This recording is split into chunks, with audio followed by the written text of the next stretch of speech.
things that you think's funny aren't funny. Give me talks all the time. I want talks all over me. The Alan Cox Show kicks ass, man. Welcome. Show me what you got. You're not going to see a lot of cocks on TV. Alan Cox from the Alan Cox Show. I don't know what it's about you, but I can't even stand your voice. I think you're the biggest asshole alive. It's going to be a great show. Let's kick it. I'll say kick it, and you'll just kick it with a tasty groove, okay? 1, 2, 3, kick it.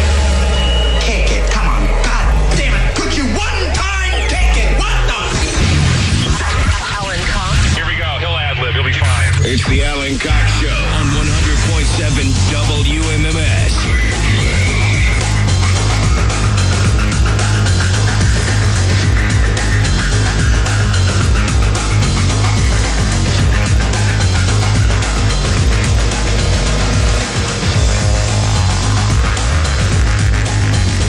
Hey, what's going on, gang? How are you? Good afternoon.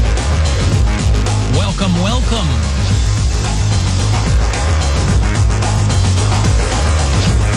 See if the gang's all here. Well, the gang's not all here. Mary Santora's out. My name is Alan Cox. Say hi to Bill Squire. He's right over there. Hey, what's going on, everybody? Thanks for checking out the Alan Cox Show in whichever way you do it. That's right. There's so many ways to do it. You can do it, oh boy, you can, if you like to look at things, you can look. If you like to listen to things, you can listen. Oh, what a brave new world. Radio has truly become television. You can look but not listen. You can listen but not look. Yeah, right. Those are good too. You can listen live. You can listen later. Speaking of listening, can you mute your mic? Time shifted. What's that?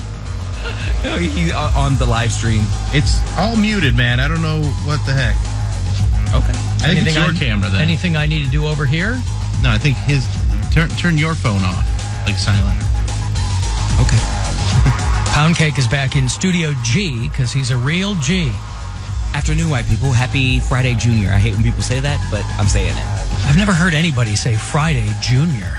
Yeah, Friday, Junior. Friday Junior. Not quite Friday, but next to it. Huh. Yeah, but it already has a name. Like, it's already Thursday.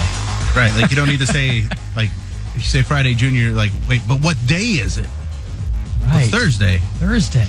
Friday Junior. Yeah. Well, I'm out tomorrow, so tomorrow will So be... it's kind of a Friday. Hey, it'll be the first Sum of show from the new studios. Very exciting. Can't wait for that to go wrong. Very, very exciting. Actually, nothing should go wrong. No, it that should just be fine. runs. Yeah, that runs, yeah. But if anything explodes, there'll be people here to check in on it. Not me, but anyway, however you listen, however you look, happy to have you. You can join us on the phone, 216-578-1007, 800-348-1007. You can send a text if you like. That number is 35192. You can go to alancoxshow.com. That would be your primary looking spot. And I went all the way to Oak Tree today. You did? Not because I forgot. You just were on autopilot? No, I didn't forget. I went specifically because I wanted to grab the bureau chief map. Because out of all the things, when I was emptying my office and emptying my production studio and just throwing everything in my car over the course of a few days, these things are all in my garage now, I forgot the bureau chief map. And so last night, I set myself a reminder, go to Independence, go to Oak Tree tomorrow, because you can grab the bureau chief map off of the wall. And we're eventually going to have it digitized so we can throw it up on one of the monitors that we have in here. So I go all the way down there, and it's gone. Now, mind you, it's not like the Oak Tree Studios have been stripped bare of everything. There is crap in the hallways. There is stuff still in the studios. WTAM, I think, was supposed to be down here this morning, and I don't think that happened. So I think WTAM, it might be different now. But, you know, on our first day here on Tuesday, Bill Wills, who's the big morning guy, his mornings at TAM, he called in and he was like, hey, send a chopper. We're still out here at Oak Tree. So it's not like anybody's gone through and cleaned things up. It's still, our key cards still work. I saw members only Dave there when I was in the hallway this morning. Does he have He's a a TAM. bureau chief? Well, I He's a didn't big ask. fan of the show. I didn't ask. You should have. But the strangest thing is, it's almost as though that's the only thing somebody took. Right. Because when I went into our old studio, like, you had like a little pile of random crap. You had like a greeting card and a book, you know. Yeah, that's garbage. That's all just- it's all still on the floor. Yeah. Everything is still in that room except the bureau chief map is specifically gone. So I text you guys in the group chat knowing the answer, but I just had to, in case Be somebody, sure, yeah. be sure. I said, does anybody know where the bureau chief map is? And of course everyone said no, because why would you?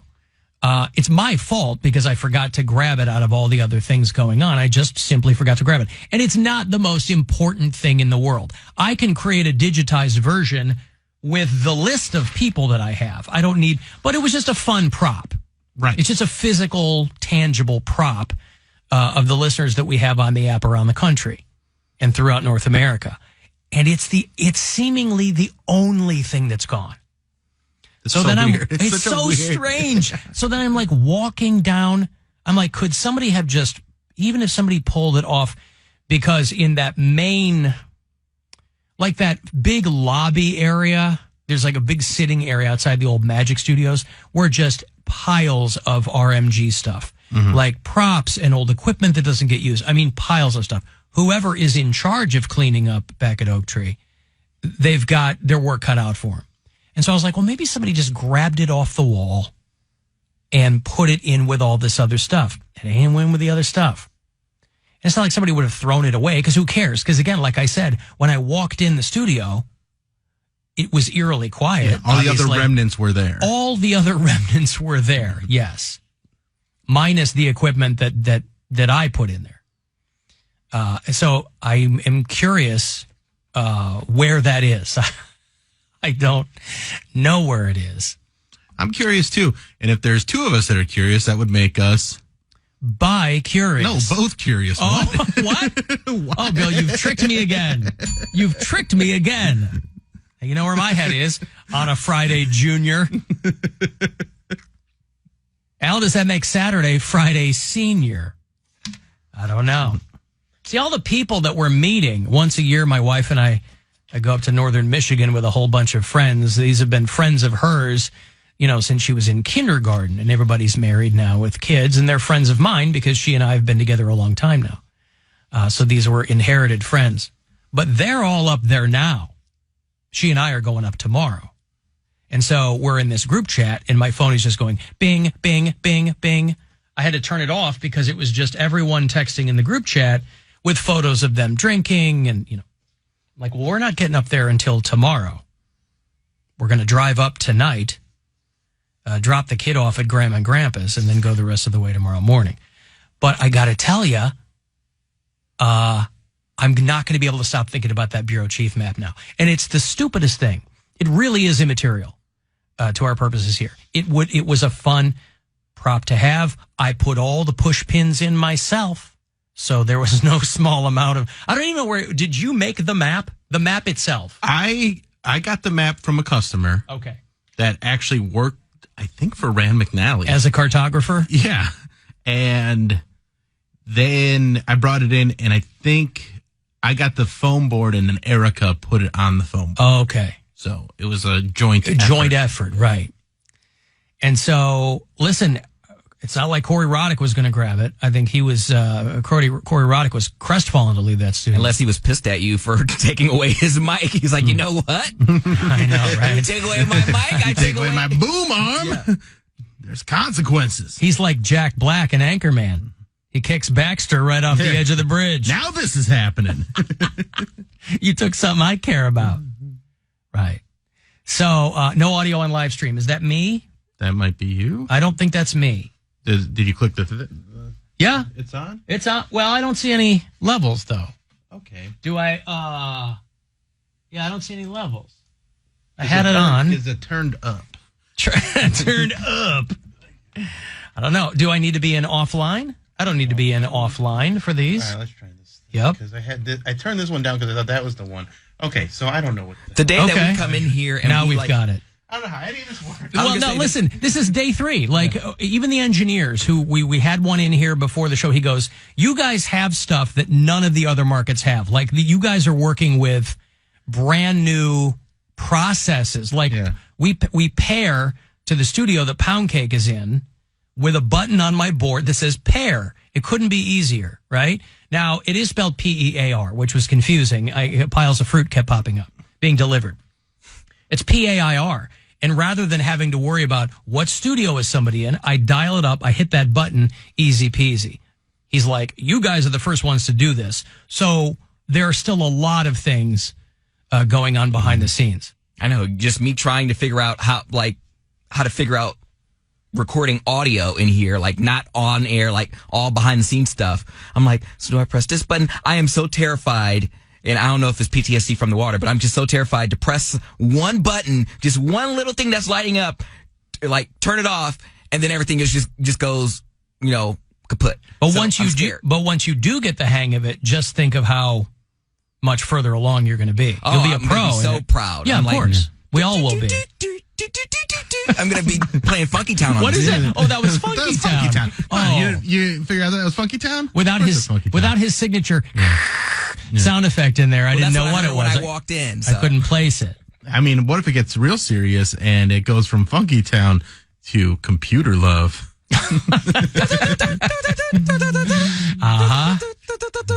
Alan Cox. The sort of man we used to describe at school as a complete prick.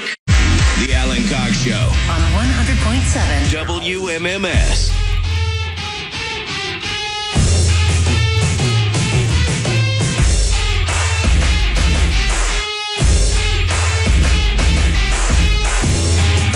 My buddy Steve Byrne is back in Cleveland for the weekend doing hilarities right around the corner from us on East 4th. Ryan Dalton was in here yesterday. He's middling for him. Ryan, of course, going to be headlining on Sunday, but we haven't seen Steve Byrne in some time. I think the last time he was in town, I was out of town.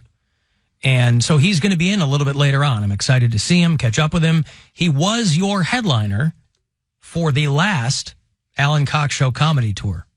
We brought in a heavy hitter for the 10th annual Alan Cox Show comedy tour, which was in 2019, right? Yeah. We did it at the Masonic Auditorium, and Steve Byrne's fantastic. So we'll check in with him shortly. He'll be in here, and I'm sure we all get asked if we're going to do the Alan Cox Show comedy tour again, and your guess is as good as mine. I'd certainly like to, but it would be 3 years that we hadn't done one. So that'll be the weird thing, too, is it won't even be simple math anymore.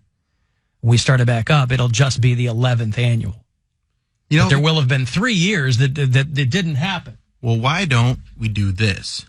You can just come to my comedy taping, my comedy special taping, September 2nd and 3rd at the Funny Stop, and we'll just make that the comedy tour. You'll be around, right? I'm out of town. Well, we'll just say that anyway. My wife's... You weren't a big part of the Alan Cox Show comedy tour anyway. I'm happy to lend my name to whatever will further the cause of laughter. Okay. My wife's cousin is getting married Labor Day Sunday. So we're gone for a few days because it's another weekend where we're hanging out with some other group of friends and their kids. And since we're going to be in Michigan anyway, and because her cousin is getting married the day before Labor Day. She's like, okay, I'll go to your wedding. Mm-hmm. Except it's a no kids wedding. That's awesome. So best kind of wedding. Unless you have to have a kid, we got a kid, we got to find a babysitter for. Right. We had a no kids wedding. You guys got grandparents. Yeah, but they're invited to the wedding. Oh, yeah. So we got to figure it out. I think we'll have it figured out. We'll pay a cousin or something, another kid cousin. There you go. But you were at my wedding. We had a no kid. The only kids at my wedding were my older kids. Right. And they were still 6 and 10 or whatever back then. So yeah, I guess they were pretty older than probably 8 and 11 or so. My son would have been 12 and my daughter would have been 8. Yeah. And now they're both in college. Hey, how about this Deshaun Watson? I don't know if any of you have really been paying attention to Cleveland sports, but the long and the short of it is there's this guy named Deshaun Watson, and he has gotten himself in quite the pickle. What's happening here is that this guy, turns out, he was doing some stuff. And basically, it's like if your boss walked in and saw you doing something that he or she didn't like. Well, that would have had more evidence. Yeah. And they said, listen, we're going to suspend you. I'm so bored of this already. Like, I know it's big news. I get it, because people were still waiting to hear what was happening with Deshaun Watson. I do understand that. But I guess what they've said is that, so initially they said he's going to be suspended, refresh my memory. 6 games. 6 games was the initial thing. We're going to suspend him for 6 games. Now, my confusion came from the fact that I didn't realize that the preseason didn't count. Right. Except now it sounds like the preseason does count. Because I was trying to do the math on this, and I thought that he was going to end up. So they've suspended him 11 games and fined him $5 million. So I thought, I did the math, and I go, oh man, that means that he'll start against Tom Brady. Week 12 would be against the Buccaneers here on the Sunday after Thanksgiving. But then I saw somebody else go that he's going to be back December 4th in Houston, because Kevin Stefanski, they asked him if he was going to play preseason against Philly this week. He said no. Is he going to be play preseason next week against Chicago? He said no. And so the guy I was following, he goes, so December 4th in Houston. No. So the he's not suspended for the preseason games. It's 11 in-season games. That's what I thought. But what you're not taking into account, the bye week. Oh, so that means that our bye is before week 12. Yes. Or I call it the both week. Okay, curious. so it will be December the 4th then. Yes. In Houston. Man, I would have loved a Deshaun Tom Brady matchup. I mean, that would have been fun to watch. Here's a loophole though that I think I can't possibly be the first person to think of this. Who says they have to be in a row? I think the league has made it clear that they have to be in a row. Because then you're like, sure? we'll suspend him for one game every season for 11 seasons. But you know how like all the stuff Trump gets away with? It's because he finds things that aren't written down, and he goes, hey, nothing says I can't do this. And they go, God damn it, those stupid farmers in the 1700s didn't write that down. The NFL, if they didn't write down suspended games in a row. Yeah. I'm sure it says consecutive. Oh, it does? I'm sure. He could take off 11 games. Be out there kicking it. But the whole time that he's still got to stay, like, can he practice with the team? I haven't looked that much into it, but I think the way it goes is for half the suspension, he has to stay away from the team, and then halfway through the suspension, he can start resuming team activities. To stay away from the team. Right. Just from what I've read. Which the team's safe. I don't have any problem with him being around the team. Right. None of these guys are going to give him... who we're trying to keep him away from. None of these guys are going to give him a massage. You don't know that. Well, I don't know that. You're right. $5 million fine in 11 games. I thought this was all done, but I guess no, because they appealed it. So Roger Goodell appealed it. Is that what it is? Yeah, the NFL appealed it, and then they came to a settlement between the NFL and the NFL Players Association and decided that 11 games, $5 million fine is going to be good enough. It'll suffice. Yeah, it'll suffice. It will suffice, won't it? From what I've read on social media about this, because I was at my morning job when I was scrolling on my phone and I saw it, people are so okay with this. They're like beyond okay with what? They're okay with that's the punishment. Cleveland. They're like, oh great, he's been punished. Let's go Brownies. Like, all right, man, come on, Deshaun. You got your punishment. Take your lashings and let's go. Well, not only that, but there are a bunch of other guys on this team I mean, that's what I'm thinking about. This is one guy. But I understand that. But the fact that people were like saying yes with a bunch of exclamation points and little hearts, like he finally got his punishment. All right, let's go team. Well, yes, that's what it's supposed to be. I don't know if it's a celebratory moment, though. It seems kind of odd to be celebrating. All right, he was punished. Great. Yeah, but what should be the proper reaction? These are fans of the team who want to see them play. And it's been like an albatross around your neck if you were a fan waiting for this. Like I said, people are so bored by it. I understand. It's not celebratory. It's just like, good, fine. It's put to rest. Yeah. We know exactly what's going to happen, and you can move on. I didn't care one way or another. We know you didn't, but also you're the king of separating the work from the person. I think most people should be like that. And not everybody can be. And so why wouldn't you understand that? Yes, they're like, okay, 11 games, that seems fair. He's got it. It's all put to bed now. We know when he's coming back. We know when we're getting the quarterback that could take the Browns to another level. So I can see why people are excited about that. Again, I am not. I don't care. I've watched Bill my hands with the Browns. He's cast his lot with the LA Chargers. And what do they say? Bolt up. Bolt up is what they say. I just didn't know if that was... It's more fun to say than here we go Brownies. You being done with the Browns. I didn't know if that was conditional. No, there's no... Because... They can't come back from this ever? To me, no. To go and not only... go after this guy that has all these accusations, which these allegations they happened. Everybody, like, it didn't get to criminal court, but he did a lot of these things. That's what the ruling here is saying. That's why he's apologizing, because he did do all these things. He's waiting to see if he got away with it first, just before he apologized. Well, he's not getting away with it, but he's not that's why he was waiting. Yes, you want to see how much you can get away with. Like, do I have to accept fault for one? Because I can admit one, but the rest of them are piling on and they want money. So you want to see how many you can get away with. They want money. Yeah. But if you admit to one... That's not true. Don't say that. If you murder one person, that's not the same as being a serial killer. Murder is not the same as getting rubbed off. But what I'm saying is, just because you did something... You have heard of serial killers, correct? Correct. But Ted Bundy's like, that one, but not all these other not ladies. The other ones. I have a type, all right? I like long brown hair. That's why I cut her head off. No, for me, though, I'm done with the Browns because they gave them all the guaranteed money. They said they did their due diligence, and I didn't believe that, and I still don't believe it. That was misconstrued. They said dude diligence.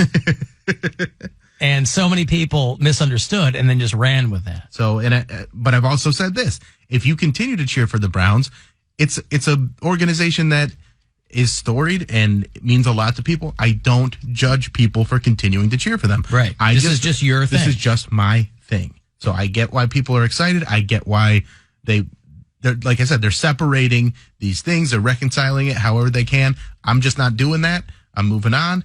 And, if that makes me less of a Clevelander, I don't care, because there's things that are more important to me than being a football fan. You're just less Bill, not less of a Clevelander. I'm trying to be less Bill. Less of a person. Less Bill. Count my calories and stuff. You know why I don't care where that guy is? I'm focused on the rest of the team, because the Cox Out pregame parties are going to start very soon, and I could not be more excited. Week 2 is that Browns home opener. Now, I am still a fan of those. Yes. Week 2 is the Browns home opener. They're playing somebody. And that week 1, of course, is famously the Panthers. That's Baker Mayfield's spot, and I think he's going to start in that game. Yeah, I think that that news was also made today. Mm-hmm. Like they said Baker's going to start, and Deshaun Watson out 11 games. But home opener is week 2 on the 18th of September. And those Cox Out pre-games are going to be back right down the street from here. Mm-hmm. I could come over here, have a poop, and you could just do Week in Cox yourself. That way you don't got to get up early. You know what? Maybe I will. I'll start doing Week in Cox. I'll come down here. I'll do it live like you guys do. Right. Yeah. And then, week 2, the home opener is against the Jets. And what's his name got hurt? The dude whose mom was banging his friends? Zach Wilson. Zach Wilson. Yeah. I have a good friend named Zach Wilson. No, I should he was remember banging this his dude's- mom's friend. Oh, his mom's friends. Yeah. Even better. And then his friend, Even better. his girlfriend, Pogo, what was it? To one of his teammates. To one of his teammates. What do they call that? Like, His bro jumped. I can't remember what the term was that they had, but it was pretty funny. She's a Jersey chaser. No, she went to Maybe she just met one of his friends she liked, and it happened to be one of his teammates. She's for the team. She's really for the team. September 18th, we start up at the Ivy downtown, right here, over on West 6 and Lakeside with Bud Light. September the 18th, 11 to 1, 2 hours before kickoff. I think I was at the last one of those. You might have been. Yeah. This year it's going to be fun because I think the last one's on like Christmas Eve. Oh, that's always nice. That's what's going to bring the diehards out. Yeah. I was hoping to go to the Bears are in town next weekend, and that's usually the one Browns game each year that I'll go to. Except we're moving my kids, I moved my daughter into college. So I'm hoping maybe I can we'll get her moved in the morning, and then I'll fake an aneurysm or something, and then I'll scoot out of town and get back here for the Browns Bears game. I don't know. I'll figure that out. Alan, you should let Poundcake watch your kid for that wedding. There you go. That's a great you idea. know he's very public about his thoughts. If he can't whoop him, he can't watch him. I'm glad you're And we right. don't. Well, that's right. But it doesn't mean he will have to whoop He might. I just need the kid might be well enough behaved that there's no whooping needed. She really is very well behaved, but she might confuse Poundcake too. What if you make it a two-way street where she also has the authority to whoop Poundcake? That's right. Say hello to my ass. Yeah, I mean, I'm an uncle now, so now that I've interacted with my little nephew, and I know that day will soon come where my brother's gonna be like, "Listen, we're going out. Can you watch him?" I'm like, you know my requirements. If I can't, And what if he's cool with it? then okay, I'll watch him. But don't complain. I Uh-huh. don't want to hear it. Yeah. You don't pay me enough for this. Oh, you would expect your brother to pay you for watching your nephew? No, he won't pay me at all. So therefore, I need everything. Carte blanche. Oh, wait. In your mind, if you're not being paid just to do something out of the goodness of your heart You get for what you a get. nephew, Yeah. in your mind, you have free reign to discipline the kid however you like. Correct. Under normal circumstances, to you would charge your brother to watch your nephew. This is not a neighbor kid. This is your relative. Yeah, but all my relatives bad, so it's This is a little kid. How old's your nephew? Isn't he like 18 months old? yeah, he's like 2. Yeah, I think he just turned 2 Right. in June. All right. Can we get a little clarification on how that all went, or can you not share? Other people are involved. How what all went? Yeah. Because, I mean, he's made mention of this nephew for a while, but it wasn't really. So I It's didn't settled know. now, and I'm not Okay. about to ruin it for him. So. Okay, all right. Well, I don't want to blow up anybody's. What do you mean? Like it's a bastard child? Is that what it is? Not necessarily a bastard. They, There's some complications in the. Oh, really? Are there DNA tests in the mix? yeah, everything's taken care of. Oh, boy. I'm not going to speak on it because it's Okay, not my okay, place. okay. I didn't mean to even go that. I mean, I am. I'm just kidding. I am the whooping aside. I am bypassing the real reason the Poundcake is never going to babysit my kid. Hey, I molest children. Don't do that. We're in a new I building. didn't There's do people- it. a lot They're of- hearing that on the street. Yeah, there are important people walking past. Hey, I molest children. Don't do that. Mayor Bibbs walking into the Hey, building. I told them as I didn't it want our goes. show on the speakers, but they want the show on the speakers. You pays your money and you take your chance. I still don't know if they're You on. get what you get. Oh, they're on. So they are on playing on the street. Yes. Oh, girl. Not even on delay. Program mode. Oh, God. Yeah. Yes. Oh, I don't like that. Okay, so let's be real quiet. See, Hey, I molest children. Okay, I thought you were going to do something else. I was like, ooh, what are we doing? so that's the only one that's the only Yeah. thing people hear when they walk by. Big ones, small ones, skinny ones, tall ones, brown ones, black ones, round ones, fat ones. There's got to be a day when we are just hitting Poundcake and Mary Sounders as people are going hit As we see them walk by. as they walk by. We'll try and hit and the people came all over me. The Mary.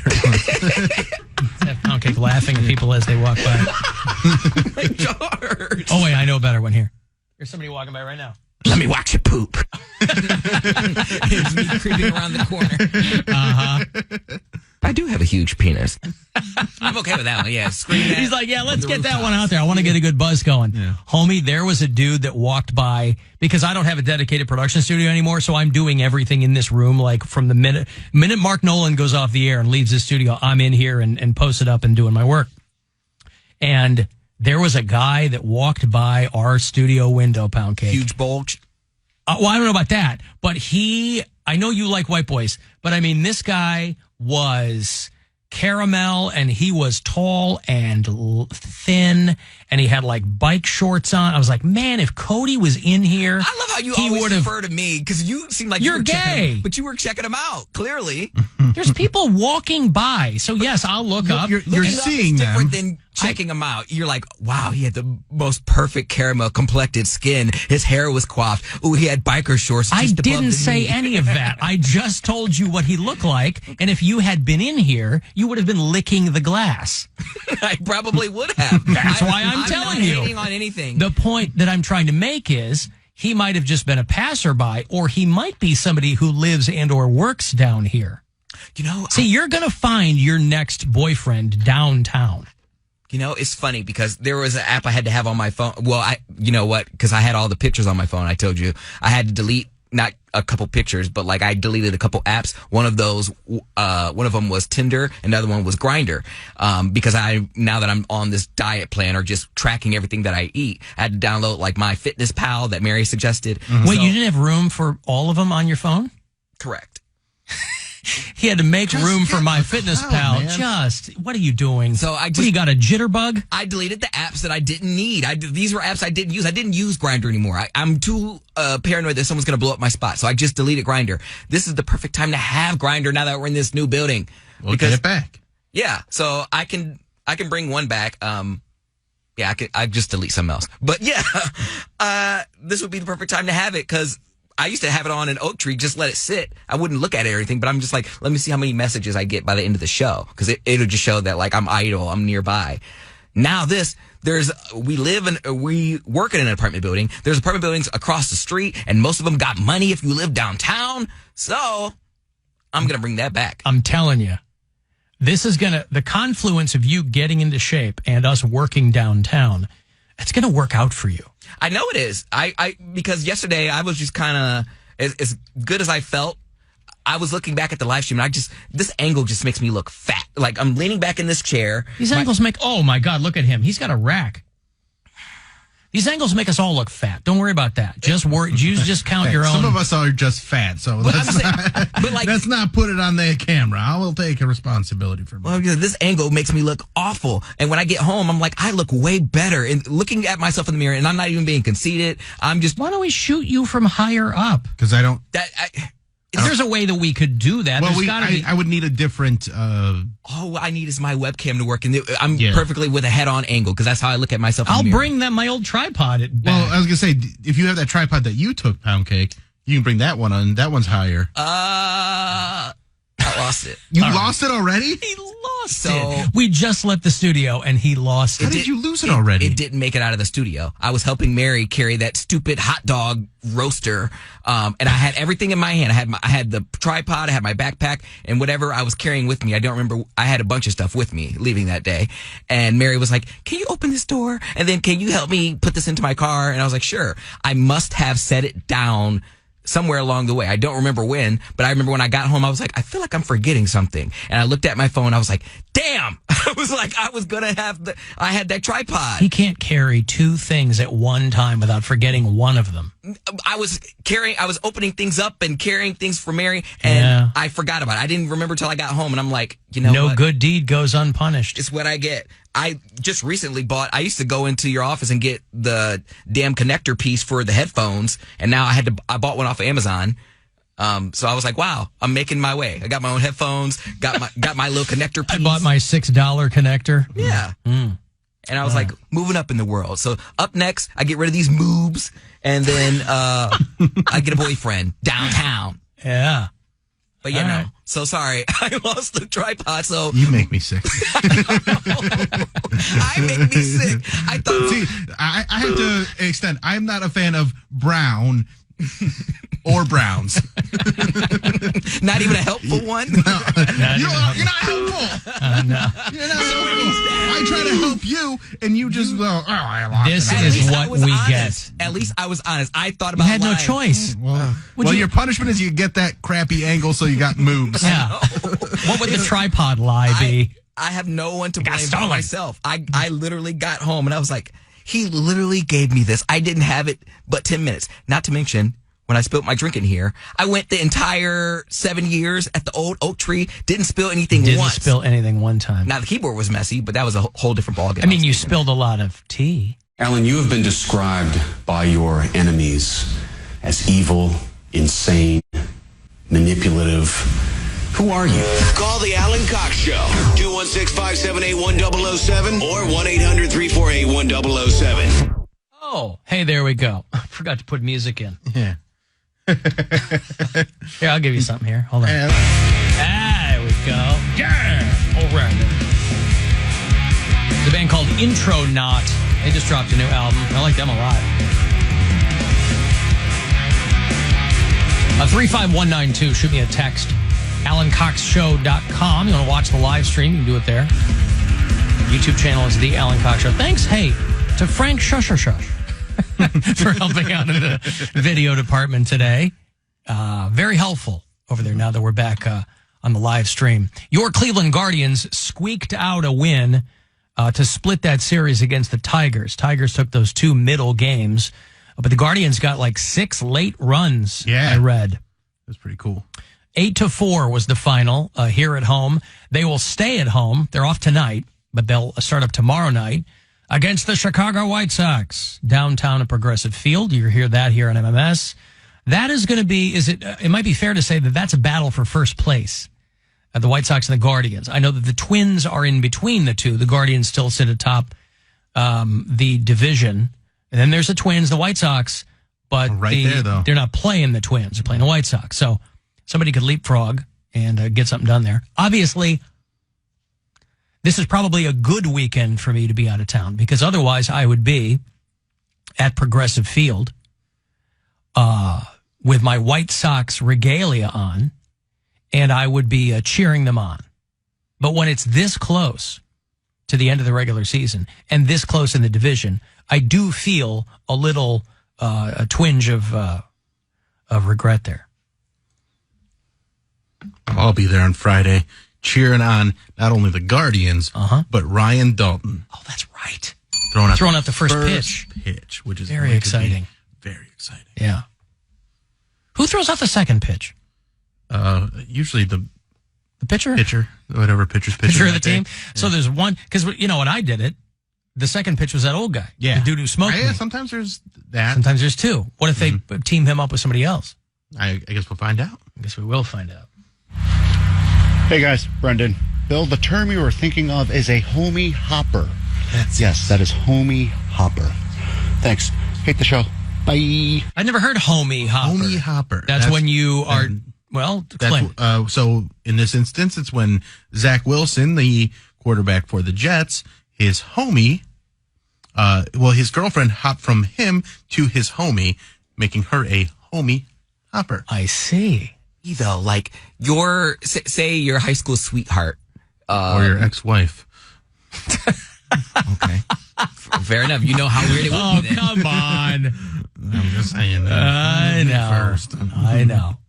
And then your best friend, or like even I know siblings that have done this to each other. I don't actually. My brother actually did it to me when we were in middle school. Luckily, I was gay and he knew I was gay, so he knew it wouldn't hurt me. But still, I do know siblings that have. But then he wasn't really doing it. It kind of diffuses any kind of the tension there. It doesn't matter. At the time, I wasn't out, so he didn't know how that would hurt me. You were trying to front. Yeah, I see. Had this sexy Puerto Rican girl. Oh, she was so hot. I mean, is there any other kind, really? And she liked me. She took a liking to me. I told you, girls loved me for whatever reason. Maybe they saw They me. knew you were gay too. No, she wanted to smash. I would Sure, also she did. like to point out that when he C-blocked me, 2 sexy Puerto Rican girls. Oh, that sucks. Say there was 2 sexy Puerto Rican girls. Oh, You C-blocked me from a threesome, Bill, and they Bill, were Bill. both Had you Puerto just Rican. told me I had these 2 sexy Puerto Rican girls, I would have been like, oh, bro. Okay, I'll leave it alone. I was not hanging out with you guys for a reason. I said, hey, you could have just said two sexy Puerto Ricans. I told you guys I had people coming over. I thought it was just white chicks. Why does that matter? Because it does. I wouldn't like a Puerto Rican. Are you nuts? Oh, come on. Are you nuts? The key is to try and play it cool. That's when deep voice Poundcake knocks on your door. That's what you're going to get. And it was also my graduation. You didn't party. even take your own advice. You said the key is to play. The party was over. I was having a whole separate party. My after party was great. Then it's the hotel lobby. Yeah. I don't even know if that hotel is still alive. I want to go return to the scene of the crime. What hotel is that? I don't even know. It was one of those hotels where it was like a Quality Inn, but like the U and the L was missing. I was gonna say like the letters were just hanging off the building, and you can see where they used to be. It's the Al Qaeda Inn over there. Oh, this wasn't the Aloft downtown. No, this was the Aloft downtown was the one where I invited a girl to a threesome. And it ended up being my ex-girlfriend. Right. Where she catfished you. Yeah. If she was a Puerto Rican, I'd be dead right now. Wow. Yeah, no, this was at a hotel that was bought by another hotel that was bought by another hotel and then forgot about. And rooms were like, what, Bill? I don't know, $60 like $50 a night on a Saturday. This is how bad it was. When the vacancy sign is always lit. We wanted to go to the... And I was trying to find another hotel to stay in that was near that one, but there weren't any options. No, it was by Midway Mall, which isn't even a mall anymore. Where is that? Elyria. In Elyria. I love that. Oh, it was so great. Yes, I love that hotel. You read that article about your girl, Wendy Williams? About her being married to a police officer or what? No, about they had to repeatedly keep telling her that she had been canceled and she just wasn't getting it. Because she's having a hard time with some things. They were like, the people who were at the production company were like, we kept telling her that because she had been gone, there'd been this back and forth over her health and that the show, they wanted to move on to something else. And that the company that distributed her show said they had to have multiple conversations with her to tell her that the show was being canceled. It was the 13th season. It should have been on a long time. And all of a sudden she was gone a lot because she had these health issues and whatever. And they were like, look, we haven't heard from you. We had to make a decision. She wasn't calling them back. And so they kept kind of kicking that can down the road. And then they went and they got Sherry Shepherd. They had kind of revolving guests for a while, people who watch that show. And then they got Sherry Shepherd. She jumped ship from The View. I think that's the show she was on. And they were like, Wendy Williams, she couldn't seem to comprehend what was going on. She was like, well, what's going to be on at 10 o'clock? And they said, well, Sherry Shepherd's going to be on at 10 o'clock. And she kept asking them, well, then can I go on at 11? And they're like, no, you're done. We just wanted to make sure that you were okay. You know. I don't believe these people. They messing with Wendy. They messing with her money. Yeah, but now, no matter how big of a deal you are, you can't just like go away for 9 months and then come back and go, all right, ready to do this. People do it all the time. If you're sick. Yeah, if you're sick, but you also can't, I mean, it doesn't sound like she was calling people back. I mean, if you're sick and you're laid up in the bed, I don't know if you have a set schedule where you have calling hours. All I know is... But you're also not working an office job.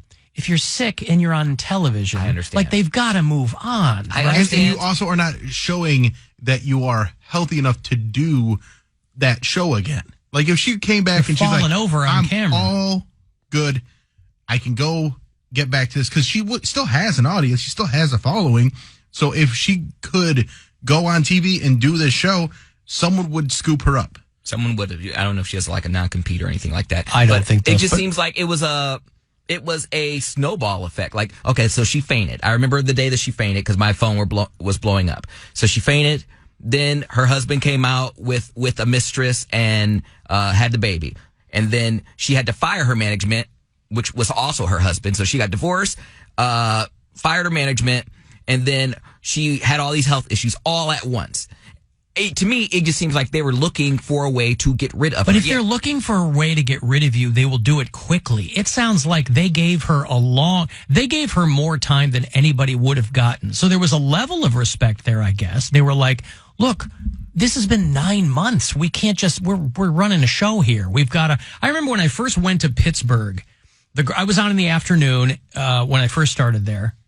And the girl that was on after me at night, she was on 7 to midnight. Now, again, it's a little different because she was just playing music, right? She's a disc jockey. She's talking a little bit in between. And I remember one of my first appearances, I had gone, it was a nighttime appearance. And so I had gone to do my appearance, and she was on the air because she came on after me. This is after my show.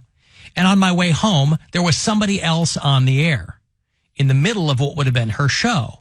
And I called the hotline because I knew the guy. I go, what the hell's going on? He goes, oh, she flipped out. She had a panic attack or something. I mean, this is, before everybody was talking about panic attacks. This is, 99, 2000. And she left. She walked out in the middle of her show and she left. And I go, okay. Is she okay? Yeah, I think so. I didn't know her that well, but, and I was brand new at the station. I'd only been there a couple of months. And so she left. And she was gone for like months. And I'm like, are you guys going to replace her or, and they were like, no, she'll just, when she wants to come back, if she decides she wants to come back. Now, it's different, obviously, than having a syndicated television show where your name is on it. But I was just like, wow, they're really giving her a long leash here to figure out what she's got to figure out. I think they're afraid. And she eventually came. What? I think they're probably afraid they'll get sued. Like, I was dealing with mental issues, or if she has some type of chronic condition that she didn't inform. You might be right, but again, you might be right. But it was just very strange. We're like 7 or 8 months later, she's back in there doing the show, and I was like, wow. And then she quit for good, like a year later. To me, it's bananas. People, and I understand it counts as an illness. I'm not discounting it as an illness, but people who really are like alcoholics, and the company is now on the hook for paying for treatment. There's a process in which they let you go. Like, you have to go to treatment. You have to have a certain amount of days sober. Like, you have like a sober coach at work. Like, and then the company's fitting the bill for stuff like that because they can't just fire you. The company's what? Fitting the bill. Footing the bill. Footing the bill. Putting the foot before it in the bill. Yeah. Footing the bill. And they have to do all that stuff before they fire you. So to me, that was odd. I was like, that's happened with people on our station. I know, but I just find it odd because to me, the company is trying to, what do you find odd about it? That the company has responsibility in that situation? That the company was not responsible for having you become an alcoholic. Now, if you were born with something, like if you were born with a mental disability, that's one thing. But if you're an alcoholic, you don't know that until you start drinking, correct? I mean, I would think that if you have an addiction to something, you're not going to know until you start imbibing in it. So, yeah, that's probably But no, I'm saying, with my psoriasis, I have no control over it. I was born with it. And then, no matter what happens, regardless, I'm still going to have psoriasis. If you never... But it had to be diagnosed to you at some point. Yes, but it was diagnosed because the spots were showing up. If you never would have masturbated, it never would have happened. That's God's way of punishing you. Right. Next, it's going to be monkeypox. I was like, wow, Biddy Wrestling really got something to me because I thought I was getting like ringworms from like the mats or something. So I was like, well, this is a reason for me to never be fit again. And then, no, it was psoriasis. They thought it was a ringworm, then it turned into eczema, and then it was ringworm. Psoriasis. Yeah. Wow. Because it was on my butt. I had one on my butt cheek. Well, that ring is supposed to be there. Oh, on your cheek. Yeah. He's got the ring is supposed to, he's got sting ringworm. That's supposed to be there. Doc, it's a fungal infection. Looks like in the 50s where they gave people the polio vaccine and they had that bottle cap scar on their arm. That's what it looks like. So no, I just was curious as it's weird what companies are liable for, because if someone's bipolar and they have a freak out at work and embarrasses the company, can they fire them because of that outburst? Or do they have to, he's bipolar, you have to, well, I wean him off? I think these days there have to be some accommodations made. Mm-hmm. But you will get to the point with any company where they're just like, if you can no longer perform the duties of your job, that's cause for dismissal for anybody. And you can sue, but the fallback position for any company is going to be like, look, we gave them a couple of months or whatever, but we need someone to do that job. I'm not going to just pay for my health insurance. But that's why. But that's another argument for universal health insurance, because it shouldn't fall on the employer to be helping someone through these situations. In my opinion, I think that there should be a health system in place so if people need help with these things, they can get it. It shouldn't be tied to your job. Exactly. There's a lot of people who keep a job they hate because they have benefits. Yeah. And it shouldn't be like that. So question. So for someone like me, could I double up because I have 2 jobs? So I'm like, all right, so iHeart, y'all responsible for this. You get 1 leg of my psoriasis. Well, where do you get your health insurance from? 1 leg. But you don't have benefits with both companies. No, I have benefits with one, but right. So you don't have benefits here. But I'm saying I had to ask for it. So had I not gotten that, like I pay for it because I'm a part-time employee. So usually part-time employees don't get health insurance. They don't get benefits, but I sought it out because I needed something, even if it's the bare minimum. But I'm just saying, if I didn't have that, then where would it go? Is there tiers of responsibility? Because you're going to be crying tears of responsibility. That's a situation where if you're a part-time employee, it usually doesn't even fall onto the employer. Y'all partly liable. But there are... He's just our looking... company's different, though. He's looking for somebody to fit the bill. Yeah, to fit the bill. That's you can fit the bill on one little invoice, and I'm going to mail it to you. Yeah. But iHeart, because of certain aspects of the job, like, I think, I don't know exactly how this all went, but I think they went above and beyond to try, and I don't know if this was Rover or iHeart, but they really tried, I think, to help Nads with his situation. Oh, yeah, this company has a very extensive, like, mental health, as far as benefits go. They've... You know what I... And you don't even have to have the benefits to... That's right. Use those, because I think there's like a division of the company that deals with it or something. Well, what I learned from Wendy Williams, I was watching some documentary of hers, and she told me back in the she told them through the television. She said in the documentary that back in the day, when just Cody listen right now, she had a full-blown cocaine habit, and she said back in the day before she started radio, the radio stations would pay to send a DJ to rehab, but she said by the time I got into the radio, there was no money left for that. So you were pretty much on your own. So maybe that's come back around full circle because companies are so afraid of getting sued now. But she said, yeah, they would legit send you to rehab because if you were like a premier talent that they were kicking out a lot of money for, yes. It was sex, drugs, and rock and roll. Well, and back then it was like record label guys bringing you the cocaine, so it was all kind of an internal thing. But yeah. So that goes back to, did the company facilitate your illness? That's right. Okay. Yeah. So if I'm stressed out, I'm like, I wasn't so stressed till I started working here. Listen, man, for me, the golden rule of showbiz is always don't get sick. It's been ingrained in my head, and I'm old, and I've been doing this a long time. But those old school rules, man, I still have those in my head. Don't get sick, because they will find somebody to replace you. And sometimes you can't help that, but, What? Mickey Mantle replaced who? Steven Tyler in Aerosmith. No. Wally Pipp. It's a classic story. Wally Pipp was, I think, the first baseman for the Yankees. He gets injured, and they're like, this is a bummer. Wally Pipp's a really good player for us. He gets, then they call up Mickey Mantle, and guess what? Wally Pipp didn't get his job back. Right. Nobody remembered who Wally Pipp was because Mickey Mantle. I've heard that story a dozen times, and I keep forgetting his name. Yeah. Alan Cox. He's been asked to leave on multiple occasions. Get out! He does that whole, I can't hear you. It's too loud in here.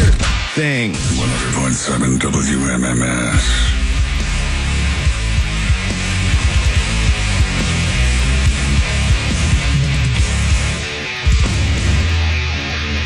Speaking of Black Veil Brides, I was reading an article this morning. Andy Biersack is the frontman for Black Veil Brides. They started in Cincinnati, I think. He was calling out their fans for being awful to each other on social media, saying, hey, knock it off, guys. Calling out fans, spewing mean and hateful S-word for poop. I mean, what's going on? He's been around for a while. You think that he would have been aware of this. Maybe it just got too much. He asks their fans to consider the effects of their posts on other people. That's sweet.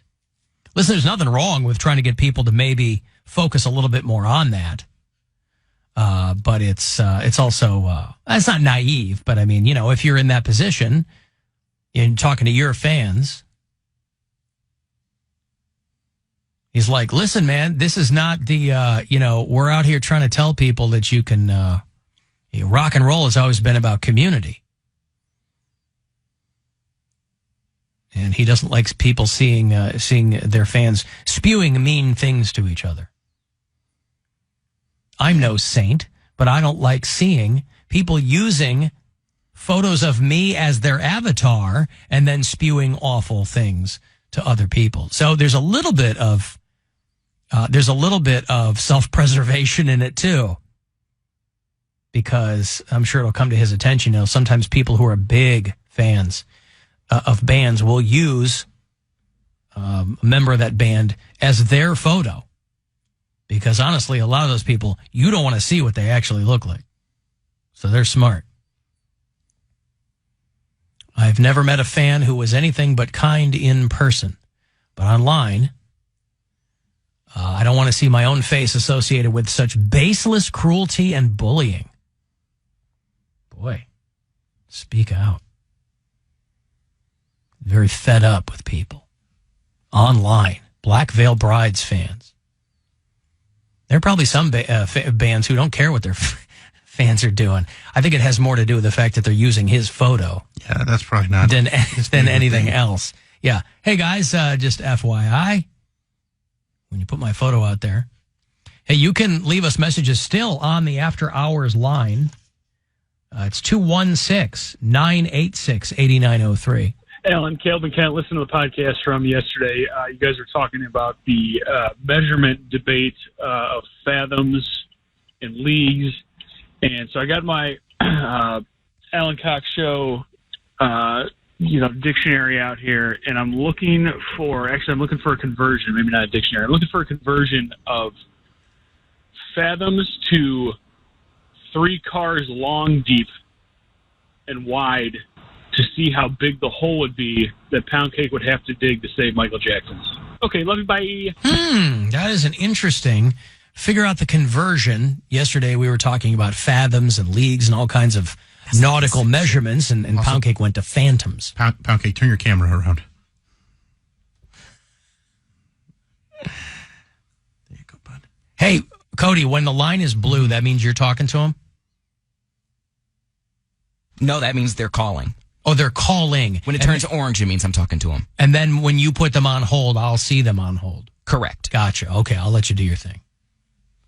I've got some food news here. Something that happened in Columbus. You know, Ryan Dalton told us a story yesterday about a package that came to a neighbor's house or his house or something, and it contained a giant pillow-sized shipment of marijuana. It's like a FedEx box that had been dropped in the neighborhood there, and no one had come to claim it. There's a guy in Columbus who got pot at the bottom of his DoorDash bag. And I don't know what he ordered. Oh, are we not supposed to do that? I mean, you do what you want to do, right? I was scared at first, to be said, but I wasn't really surprised. DoorDash, come on. DoorDash. Yeah, why is nobody picking that up? They have it in Colorado. Yeah, they have it in Colorado. You can get weed delivered. DoorDash, really? Well, you can get weed delivered in Colorado and Nevada. Oh yeah, I mean, LA, stuff like places that. where they have dispensaries every 5 feet. I still have PTSD from me buying that stupid those CBD, those joints, CBD whatever. joints. I don't even know. Only Poundcake would get PTSD from pot because it's supposed to chill you out, but it gave him post-traumatic stress disorder. Because I got scammed. I just you know what's good for that? Pot. I got scammed. So whatever. I don't think you got scammed. You just didn't ask enough questions. I did. Because I walked in. I said, "Do you have gummies?" And they said no. So no edibles. I was like, not cookies, not brownies, not anything. And they're like, no. I was like, well, do you have blunts? And they were like, we have these little joints. And I'm like, they look like little matches. I was like, what are these? And what are those? Have you tried actually smoke? What'd you do with them? I smoked them. Okay. Well, then what's the problem? They Where does the trauma come in? Because they weren't real. It was like a Well, it's stale CBD. cigarette. Yeah, it was like a CBD probably, or like a hemp. There's probably no THC in it. Smoke weed every day. That's the one thing that they can't sell on the strip. On the strip, or like in touristy areas. Like you have to go to an actual dispensary or get it delivered. Like you have to go outside Vegas for the legal hookers. Mm-hmm. Whatever. Did this start with the driver, or did this start in the restaurant that I ordered it from? Which makes me question where are these drugs coming from. He would give me my money back and refund me my order if I gave him my entire bag back, because he claimed that there was medicine in the bag for his friend. I told him, no, sir, I can't give it back. I just want certain companies like DoorDash or Grubhub want to question what kind of background checks they're taking for their employees, and do they really know the people who are working for them? All right, this guy's a nerd. By the way, I think it's adorable that this guy thinks that any of these things are doing background checks. They're looking for warm bodies to deliver food, to drive you around. That's why those people are considered independent contractors instead of employees. So when something goes south, the company goes, hey, they're not employees. We don't know. Background checks. And also, what? It was a little bit of weed. Yeah. Like, it's not the end of the world. Like, give him back the weed, dude. You don't have to give him the whole order, but you give him back the weed. Well, if he I messed mean, up. But I don't know if I contact the news and be like, It's a slippery slope. I will defer to the benchmark case, Finders v. Keepers, and say that this guy... That's also fine. If it's in the bottom of the bag, nothing saying he's got to give it back, but like, they should find out their background checks. What? Also, if they do a background check on people delivering DoorDash and weed disqualifies them, guess what? No one. DoorDash, Uber Eats, all of it gone. They fold You think you're going to be able to tomorrow. get a pizza delivered if they're doing background checks on delivery At drivers? 4 in the morning? Hell no. All those people are stoned. They're like, hey, bro. Can I have That's a why they slice? like that job, because you can do it while you're smoking weed. Like You're driving your car. That's like the fun cliche in movies. Right. In fun movies is the stoner pizza delivery guy. And this Poindexter down in Columbus. Lately they should do background checks. You know what? I don't know what's happening down there, but should figure it out. I don't know if my panini was in the right hand. I'm sure there are stories, because I can remember times in college where our pizza delivery guy like showed up and he was cute, so we invited him in and he came and like smoked with us. So I'm sure there's been Uber Eats drivers where like, man, forget this, I'm canceling this next ride. That's such a college thing to do, is invite your delivery driver in and get high with him. Oh, he was These so days, hot. you're like, thank you, homie. You tip him and he's off your doorstep. He was like, well, because we answered the door with stuff in our hands, and he's like, whoa, you guys are partying. And we were like, yeah. He's like, yeah, pizza smell good. Here you go. I was like, you want a slice? He's like, well, I can come in and kick it for a little I don't second. think I will ever use a food delivery service. Like if I order and I almost never have pizzas delivered. I just go pick them up. It's not that far away. Mm-hmm. But a pizza, like a guy working for a pizza place, I would be more prone to do that. But like DoorDash and Uber Eats, just these random people that you go, hey, pick up food for me. I just can't see myself using that. I know they're really popular and convenient if you want to pay $25 for fries, but I just can't see myself doing it. The food gets to you. You don't know what condition it's in. It's probably cold. Because we've all been to places and seen the person standing there waiting to pick up the food. And then they got 4 deliveries along the way. Yes. I'll use them every once in a while, but I don't use them that often. I'll usually opt to just go pick stuff up myself if I'm going to do that. But most food, even when you pick it up yourself, it's not great. It's by the already time you get lukewarm. home. Yeah. Yeah. So like just eating at the restaurant's the way to go. There's a YouTuber in Spain who said that he only eats free things. In his mind, hey, I'm here eating at your restaurant. This is worth a lot of money to you. Wait. You're the guy that got mad about coupons, and now you're saying this guy, I don't think he's the love of your life. I think he's living the life you want. I was like, he's an inspiration to me. There you go. My bad. Aspirational, yeah. No, don't take me on a date and be cheap. But if you want to live a cheap lifestyle, I know that I'm not getting unfair treatment because That's just who you are. So that's all. Well, he got him banned from YouTube because he went into a restaurant and they wouldn't give him an empanada for free. It cost $2 off the menu, but he said, so he ate it and he goes, "You're on my channel." Now, he has 35,000 followers. I guess people can argue as to whether or not that's enough where you think you should be charging people for their promotion. Well, There's people with millions of followers who don't do stuff like this. We have on the Alan Cox Show YouTube, I think we've got 11,000, and we don't charge It's all free anybody. of charge. It's all gratis. Yeah. We'll throw an ad on, but that's just because we use a lot of music that has the rights that we don't have the rights to, so they got to make their money. There you go. And then I got 70,000, and yeah, it's not anything like that. I'm not going, well, I got 70,000 YouTube subscribers, so give me this empanada for But it's $2. I'd be so embarrassed. Yeah, he should be. It's a great scam you got going. If you walk in, you go, "I'm doing a live stream here for 3,500 people," and he only eats for free. And they were like, "Yeah, well, we're not going to give you free food." It must have worked enough that it was a way to get things, but also, nah. Yeah, when he goes to leave, the waitress goes, "You owe me like $2.50 or whatever." And the guy goes, "Well, we have a problem then because I have to charge you for this promotion that I've just made for you. And that's going to be about $2,500. And she's like, "We're not going to give how you many free subscribers food. does he have? 35,000. Okay. She's like, "We're not going to give you free food. You walked in here." And he's like, "I promote places and show them off, and I'm not going to pay but you you for have that." to have an agreement. We don't just get to. We don't just have people send us commercials and we go, "All right, we're playing these ones today, and we'll send you a bill." That's what this guy said he was going to do. He said he was going to send the bar an invoice, and YouTube was like, "No, we're going to block your channel." So something tells me this guy is going to have to start paying for food. Oh, no. Or go to Twitch. Hey, maybe Poundcake should go on Twitch with that rack. Start playing video games. You're so rude. No, you said you had moves. I do. Well, okay. You So call get me out like that. I'm working on it. You said it.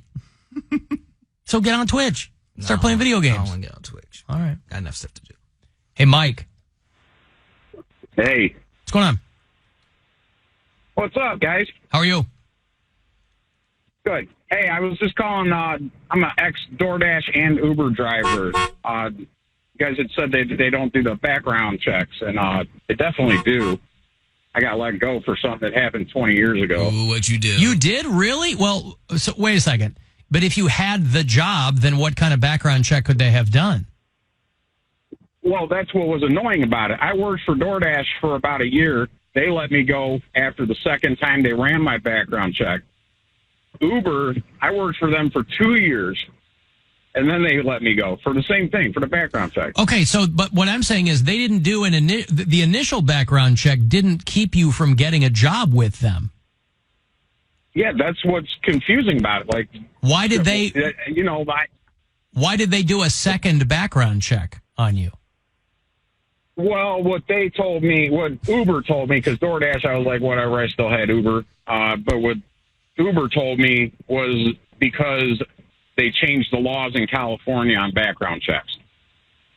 I see. So they had to start looking for more specific things rather than just a blanket, I called it trimming the fat. I think there were too many drivers and they needed a reason to get rid of some.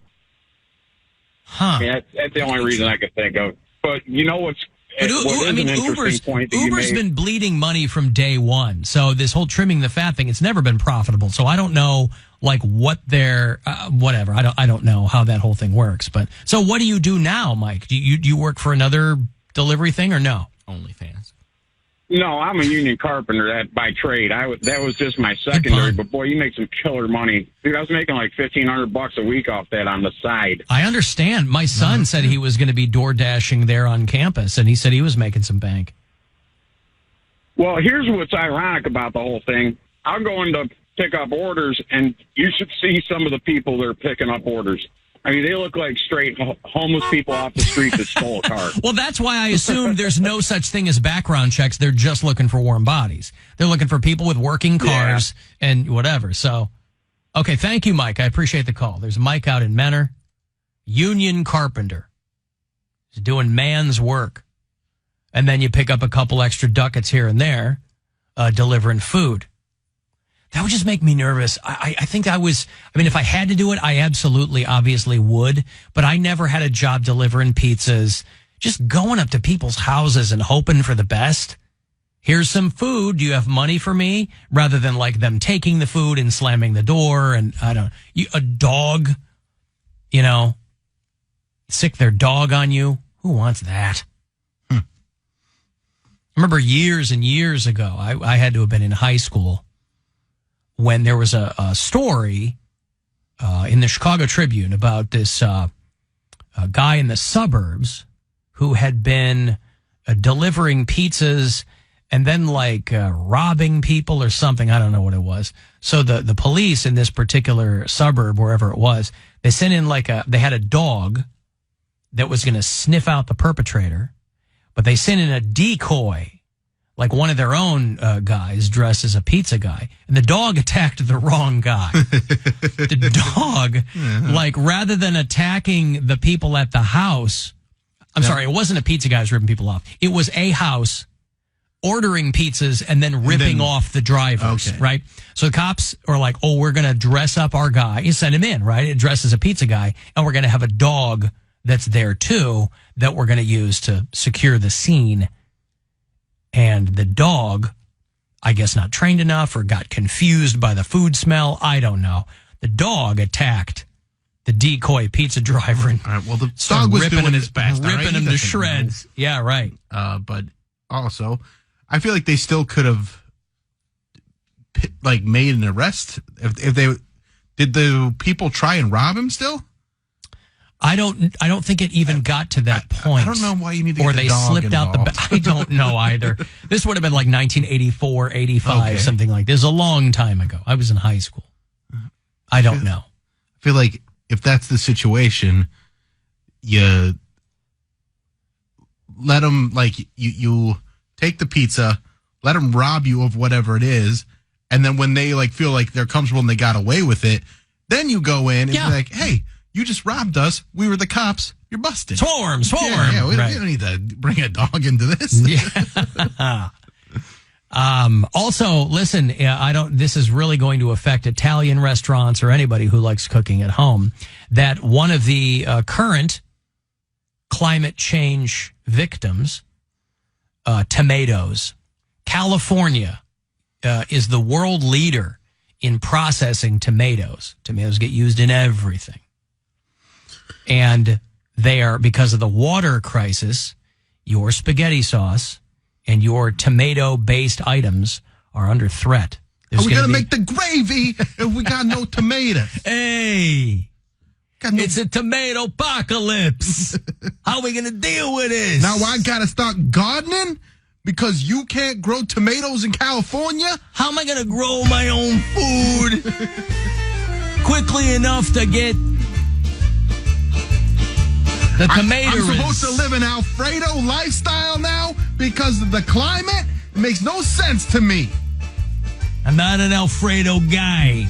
Even my Uncle Alfredo isn't in favor of this. He wants something to do with it. He likes the acidy pasta that you get when you have tomato gravy. He doesn't want Alfredo sauce. It's too creamy. We picked the wrong year to stop being avocado farmers. We desperately need rain, said Mike Montana, head of the California Tomato Growers Association. They are growers, not showers. That's their mantra. And they said that they're having a very, very hard time. And you're going to see more things like this. You know, I saw that there's farmers in Europe that are destroying their own crops so that they can sell cows because they just don't have enough water to sell their normal crops. They can't get anything to grow. And so they're just like torching their crop. Yeah, cows it is. This is, what was it? The Interstellar, where they had one of the last working farms, right? And then they had to make the decision to burn a bunch of their crops because it was unsustainable. Yeah, can't grow. Oof. Anyway, the tomato apocalypse is upon us. Ew, there's your food news. Hello, we're glad you're here. If you need assistance or just have a question, our associates will be glad to help you anytime. Call the Alan Cox Show, 216-578-1007 or 1-800-348-1007.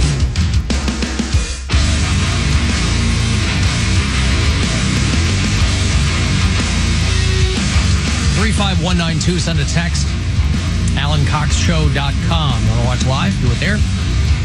Thanks again to Frank Shush for helping out. The CEO of Sassy Sensations, I believe, if I recall correctly.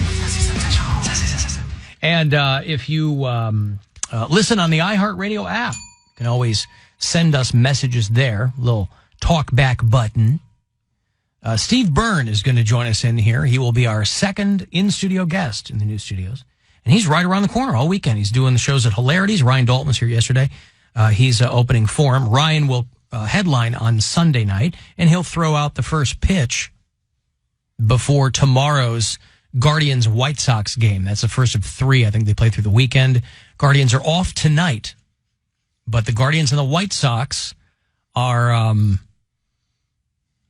White Sox are at 61 games, and the Guardians are top of the AL Central, 63 games. So if that goes lopsided for the White Sox, or the Guardians, rather, they could be kind of neck and neck there. Kind of flip it around. Yeah. For people asking, and everyday people do, you can use the promo code RADIO for 20% off at CLE Clothing Company. They are right around the corner from us on East 4th, a little flagship store there, but they're all over. They're out at Crocker. They've got a bunch of stores. And if you're in one of them and you buy some, just use radio upon checkout. If you are lazy like me and you shop online, you can just type it in for the promo code as well. I was thinking of Poundcake when he talks about church. This viral video of this pastor. See, this is why people don't take, well, I shouldn't say don't take. This is why people shouldn't take religion seriously. Because all these scammers, you can open a church now in a strip mall. You can be in an abandoned photo mat and have a church. I think our church was in a strip mall. Actually, it was. A lot of them are, and they, some of them try to have hip names or whatever. But this guy is screaming at his congregation because they won't spend the money to buy him a watch. And he's beside himself over it. You ain't gonna buy Jesus a watch. No, not Jesus. Him. He wants one.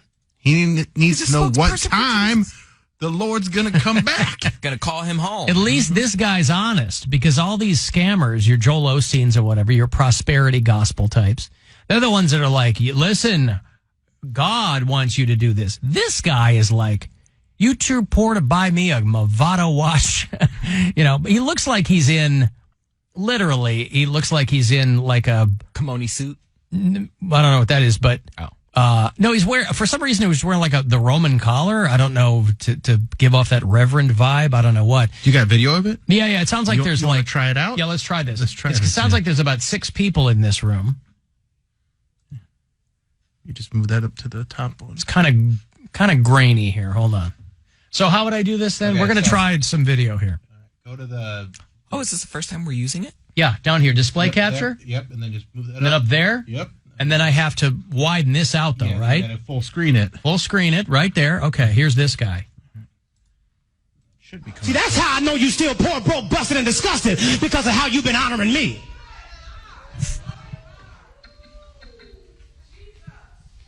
I'm not worth your McDonald's money. Come on. I'm not worth your Red Lobster money. I ain't worth your St. John Nick. Y'all can't afford it no how. I ain't worth y'all Louis Vuitton.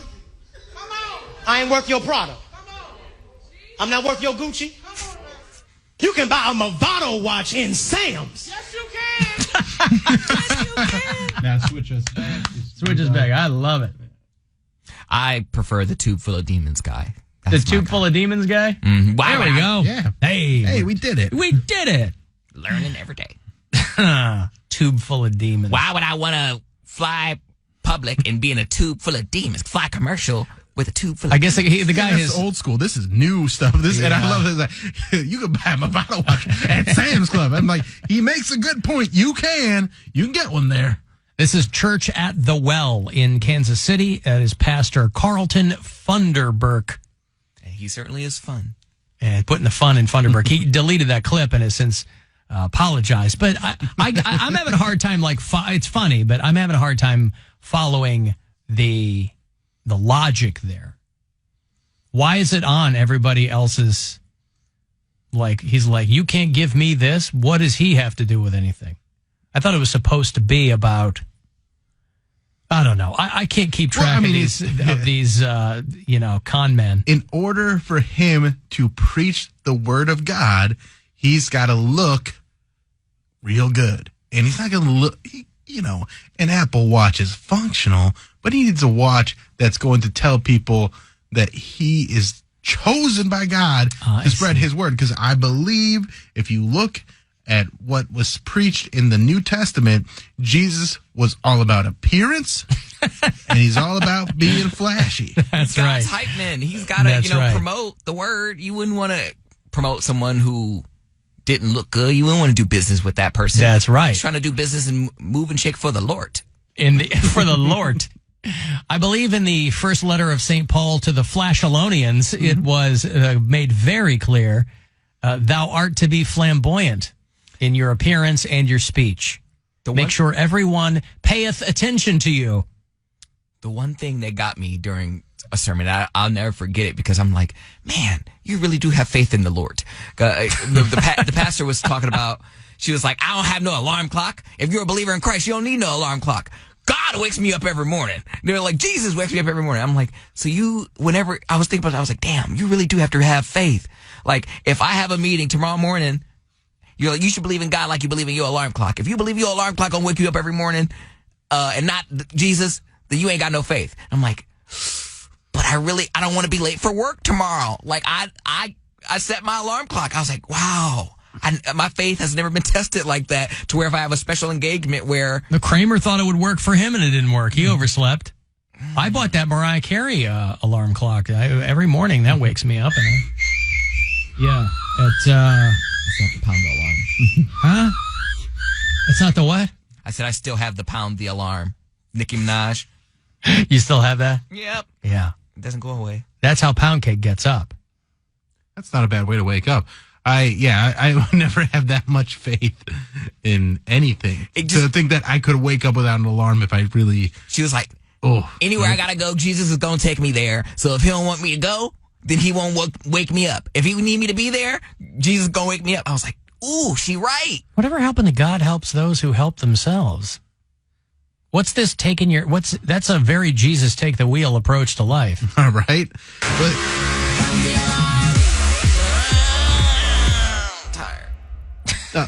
That's also a crazy thing. Like, if you oversleep, is it your faith, or were you not supposed to have that job? Is that the Lord working in a mysterious way? Like, I wasn't supposed to have that job anyway. Yes, that's what she's saying. Or you weren't supposed to go to that funeral, or you weren't supposed to, you weren't supposed to. Why'd you miss your mom's funeral? Lord said I can sleep in today. Right. Blame it on the Lord. Lord said I was sleepy.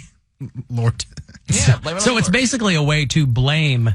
It's the blame game then. Mm-hmm. Yeah, I see. Religious people are always looking to blame someone for something. But then when you say, "Oh my God," they'd be like, don't you blame God for that? Don't you blame?" I'm like, "But he went." It's almost as though there's no consistency in what people are trying to get across. That's crazy. If Jesus was anything, somebody says, he was punctual.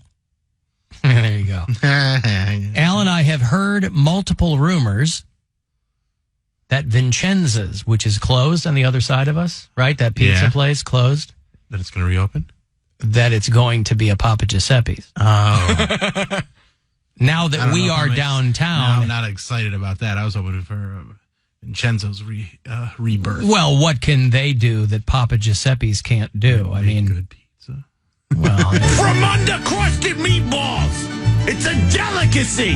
Papa Giuseppe's Chicken Tablecloth Pizzatorium. Sure, we need to change up our marketing, but I'm telling you right now, this could not have come at a better time for us to be in these studios on Euclid Avenue and to be able to walk a couple of doors down and through the what's it called? The Galleria or the Gallery?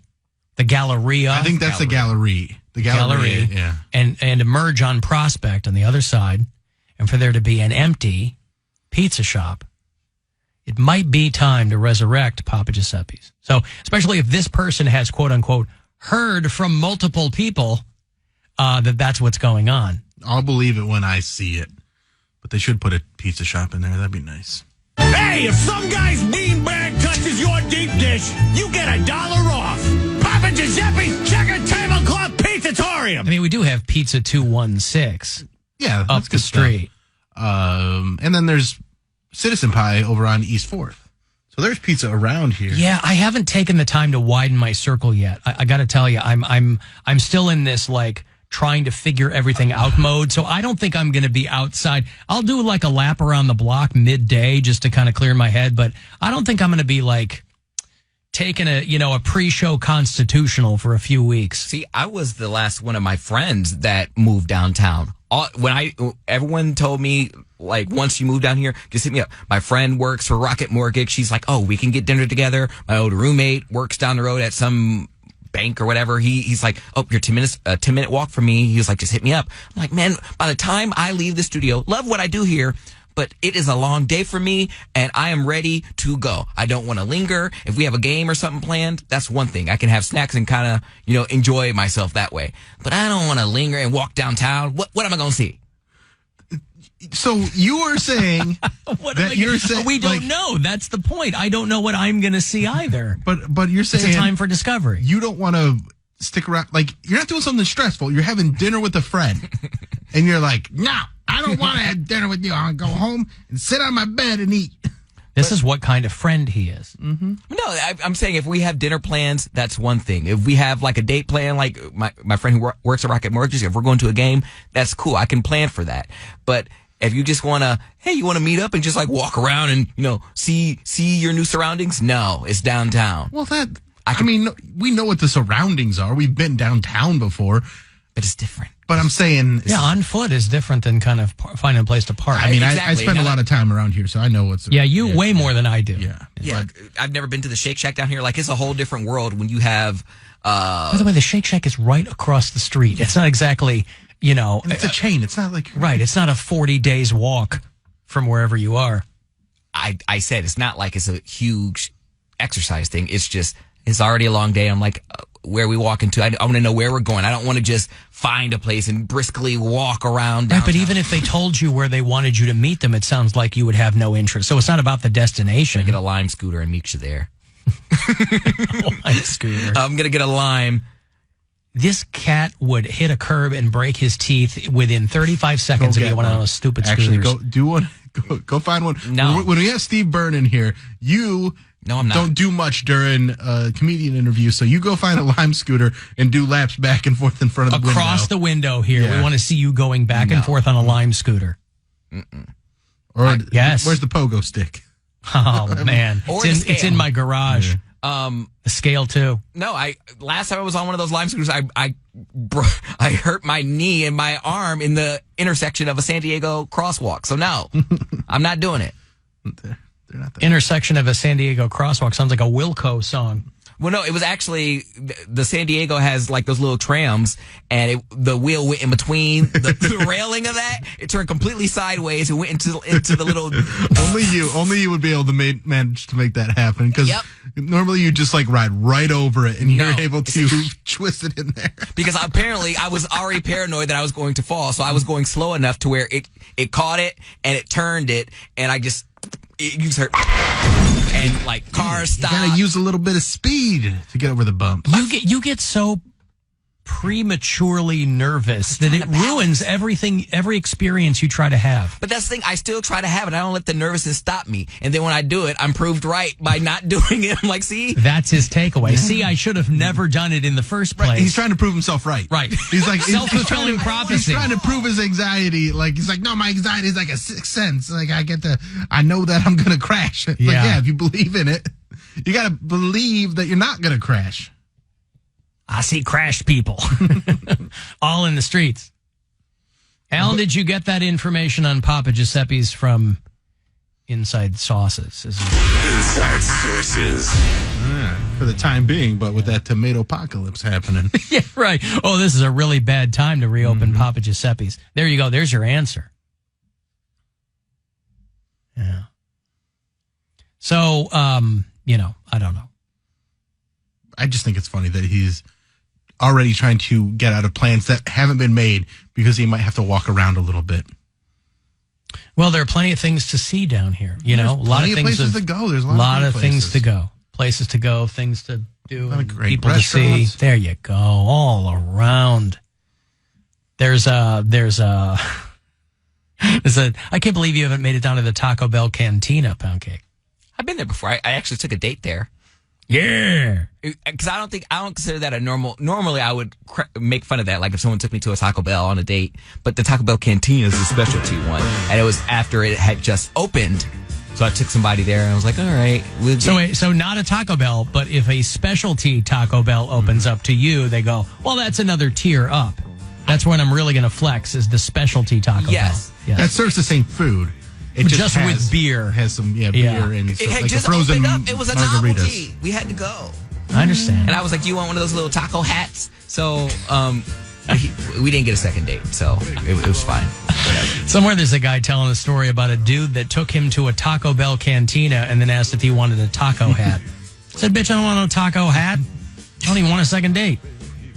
Oh, man. That was a good date. But no, you guys are getting me all wrong. I'm okay with being downtown, but I can look, if we can't look up on our phones ahead of time before we walk around. But who is suggesting we just wander around to find a place to eat? I've had people do that. They're like, "Oh, well, we'll just, walk around, take in the city."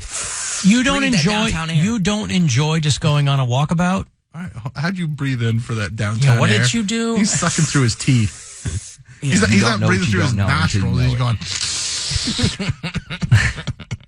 You don't like just getting out and stretching your legs and having a walk with a friend? No. Huh. I just want to know where we're going. If we can eat first and then we walk it off, fine. But I want to get to where we're going first. If there's a long line, we'll talk about it. But I don't want to just, look inside this restaurant. Are we going there? No, but just wanted to see. Oh, okay. Well, what about this restaurant? Oh, it's a long line. We're not going there? No. Okay, we'll just keep walking. Nope. I want to know where we're going. I want to know where we're going first, and then we can linger later. Right. What I'm saying is if they tell you where they're going and then you get there and there's a long line, you got to have a plan B.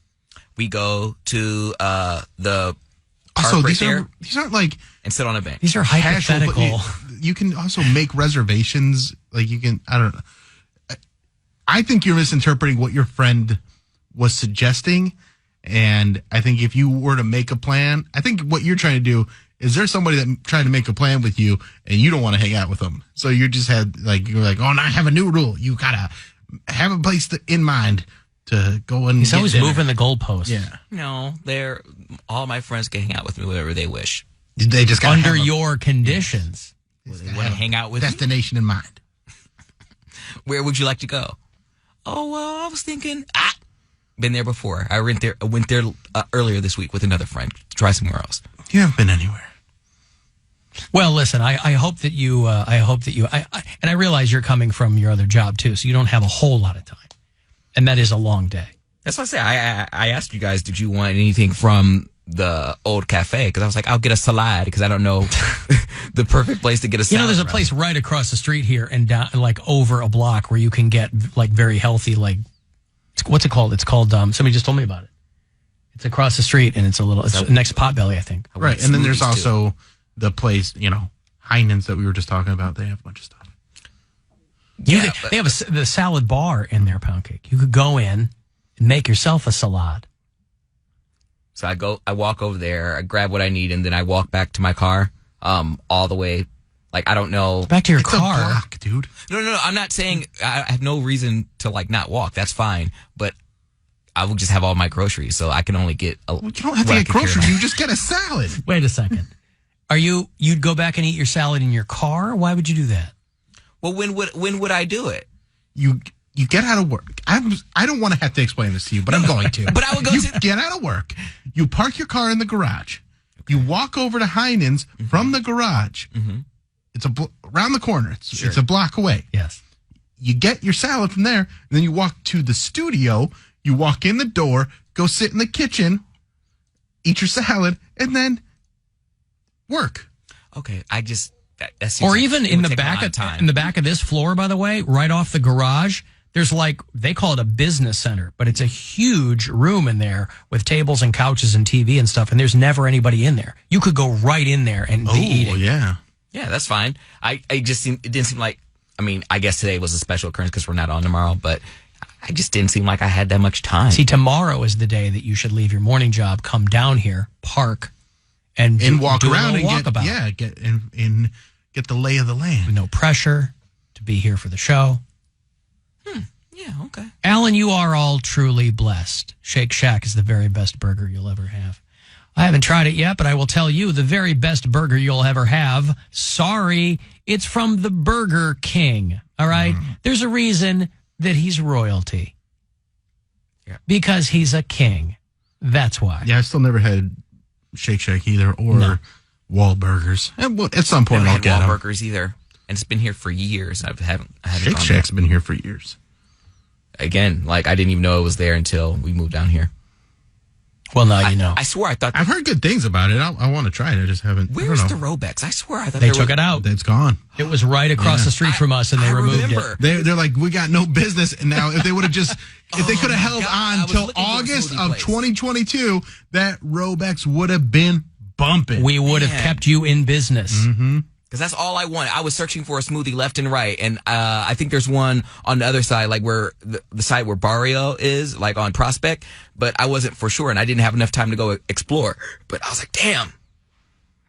See, what I do when I want a kale smoothie is I just bring my own kale, and then I go over to Flannery's, and I ask him for 3 fingers of Jameson, and then I just dip my kale in it. That's one way to do it. Yeah. It is. I wonder who's going to... I wonder when I'm going to be the first person to leave their car in the garage overnight because I go do a show at Hilarities. I wonder when I will do this. It's definitely going to be me. Yeah, why not? Alan, maybe Poundcake doesn't want to spend $13 on a salad. So what? Then he wouldn't go to the cafe every day. That's right. Buy the $7 sushi. Fully intending to claim the title, Mistake by the Lake, for ourselves. The Alan Cox Show.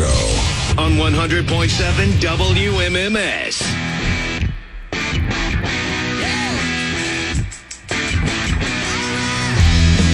35192, you want to send a text? AlanCoxShow.com, you can watch live. We're going to talk to Steve Byrne in a second here. No, now. Hilarities around the corner this weekend. Hey, Joe in Philly, what's going on? Yo, what up, guys? Hey, what up? Hey, congratulations on the new digs. Looks great. Oh, thanks. Poundcake, when did you start becoming such a scared little puppy? When?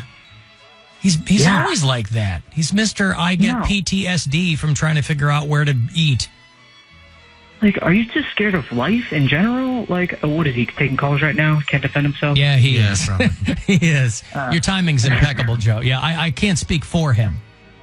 But, things, people are like, his life seems so unnecessarily complicated. And I'm like, well, you'd want to talk to him about that. He's weeks away from becoming a 30-year-old man. Oh, yeah, he's on the back end of life. Mm-hmm. It's just going to be rough for him. I feel like if he made plans in the beginning of the day or a week prior, if he stubbed his toe on the door on the way out of work, he'd be like, oh, I'm done. I got to go home. I can't do this anymore. Oh, maybe so. I hope that his toe stubbing happens at a time where we don't have a show to do. Let's not discount the horrors of stubbing a toe. That can be a life ruiner. Oh, yeah. I kicked a full big toenail off back in the day.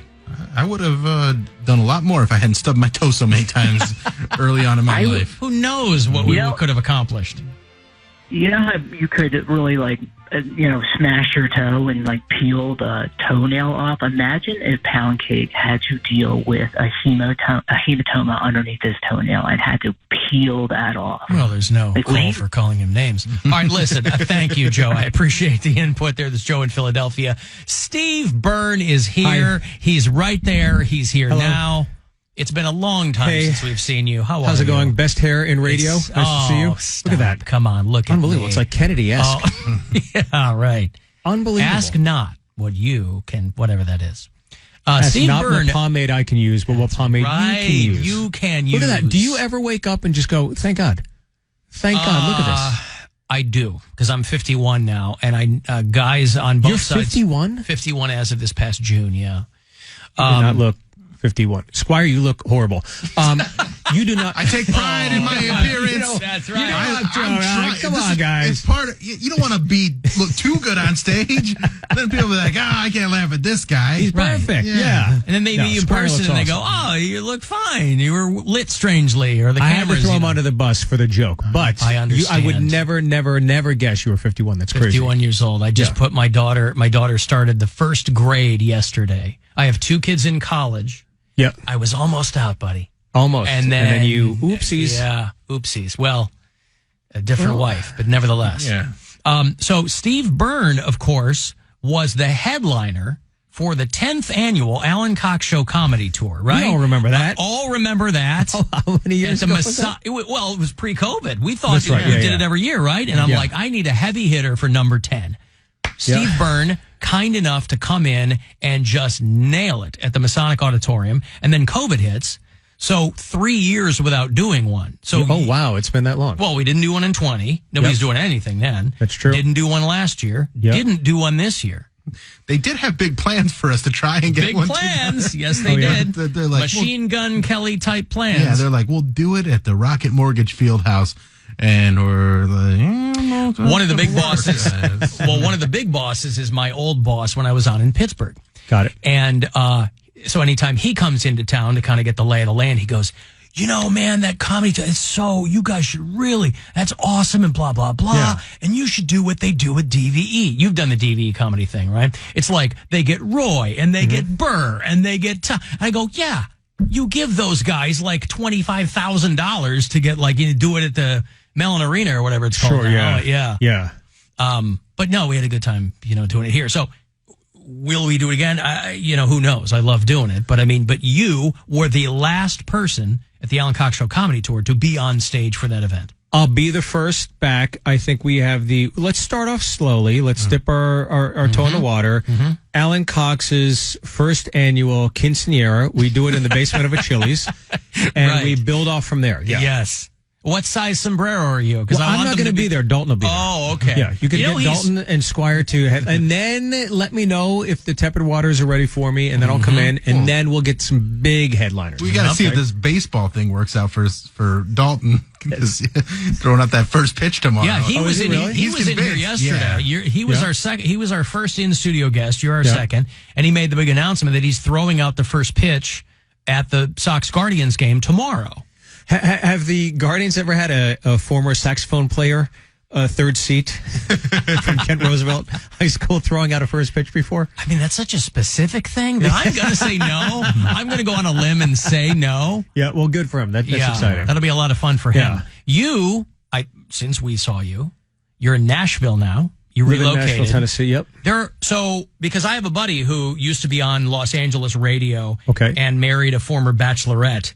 And they moved their family to Nashville. And for a while, he was doing the show remotely, and then it just got to be a thing. Sure. But I've known a handful of people who were like, we're going to Nashville. So is Nashville becoming like that kind of hub where it's like not just L.A. transplants, but just people from all over? It sounds like Nashville is like blowing up. It really is, yeah. They're expecting like another 150,000 people in the next 6 months, something like that. It's getting kind of crazy. And Why is that? I think people have just discovered with remote working, low state income taxes, and pride in the Confederate flag. That's somewhere you can live. 100%. Yeah, and not necessarily in that order, by the way. So what got you out there then? Like you had obviously White touring, power. huh? That's White what power. it is. Yeah, you love it. You wanted to blend in. You look Aryan Nation. Look at my hair. Yeah. Of course. You look amazing. Yes. The baby blues. Hitler would love you. Come on. Yeah. All the gray. My love for the General Lee. But it's fun. I mean, I do love it. Yeah, it really is. It's like, I've lived in LA for so many years, and I think that when you meet people, that you recognize whatever, there's always that entitlement or that thawing of understanding, oh, okay, this person seems like they're okay to talk to. Now I'm in the conversation. But But in Nashville, it's just like nobody cares Right. almost. Like I met Garth Brooks and he's like, "Hey, I'm Garth." I'm like, "Yeah, I know who the F you are." I was like, "What are you?" Yeah. And he started laughing, but I was just like, "Wow." Did I you can't call him believe- Chris just once? Chris Gaines? You didn't call him that one time? No. Oh. But No, he but goes, I'm Garth. And you go, yeah. I know, yeah. But all of everybody I've met so far is super cool. And this guy, even Jelly Roll is this rapper rock kind of like really kind of rootsy from Nashville, and met him, just the nicest guy you'll ever meet. And he's starting to blow up. And it was nice to meet somebody when you first moved there. He's like, "Hey, I'm Jelly Roll." I'm like, "Well, I guess I'll be Egg Roll." Nice to see you. And now he's like blowing up and still You returns knew text him when he messages was and- just a tiny little croissant. Yeah, he was a growing pastry when you met him. That's right. Yeah. When you met Garth Brooks, what was it? Just out and about, or just like it was an event or something? I was doing a red carpet for CMAs. Okay. And it was, "Hi, what are you drinking tonight?" Yeah, that was the, okay. just fun questions like that. But it was super nice.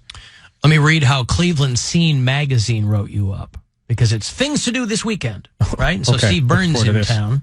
No, it was nice, but I just thought, comedian Steve Byrne, the star and creator of the TBS sitcom Sullivan and Son, Yeah. which was 4 seasons? 3 seasons. 3 seasons. Yeah. Byrne likes to make observational jokes about married life. Expect a lively, interactive show at Hilarities. That was it? Well, there's a little bit more, but Like a little bit, I liked lively and interactive. Yeah, observational jokes about marriage. It's like, oh, that was a little bit ago, but I've moved on from that. Yeah, right. Period. Yeah, it's a lot more balloon animals now. And Sleight of hand. Sleight of hand. Close up tabletop magic. Yes, I like to spend 48 minutes on reparations. Mm-hmm. Just fun family stuff. By the way, 48 minutes on anti-reparations. That's the I am a Southerner now. That's yeah, correct. that's right. Yeah. South of the Mason-Dixon line there. You got to be very careful. I'll tell you, and it's a slight detail, but I'm a big fan of it. I've always liked just the black suit and the black tie and the white shirt. That's it. I like suits on comics. I don't That's know. it. I'm old. I'm 51. Yeah. And it might, in a vast sea of people performing now, it might seem out of place or an affectation. Sure. I think it's a great look. I think because it's your job. It's your job. You should dress up when you go to work. That's It's right. kind of old school. I've always liked that look. People got babysitters. They're going out to dinner. This Yeah. is their night out. So I think it's a form of respect, but I also think that when you film anything, it becomes timeless. Yeah. Then I look at pictures of Sinatra and Dean Martin and Sammy Davis Jr. at the Sands, whatever, and you look at those pictures, it's like, wow, that could be yesterday. Right. So I do think you date yourself when, like Dane Cook a few years ago was wearing Ed Hardy and dressed like a male figure skater.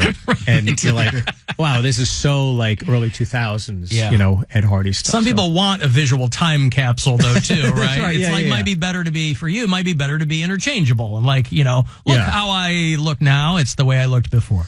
I think everybody should just dress like Eddie Murphy, no matter what. It should be a red or purple leather jumpsuit. Yeah. and that's- Driving gloves. Yeah, that's the whole Beetle look. boots. Yep. Non-breathable fabrics from head to toe. Amazing. That dude did not even, I don't think he even sweat in that thing. It was unbelievable. No, and then you see like Cat Williams, who all he does is sweat because he's in those velvet suits. Yeah.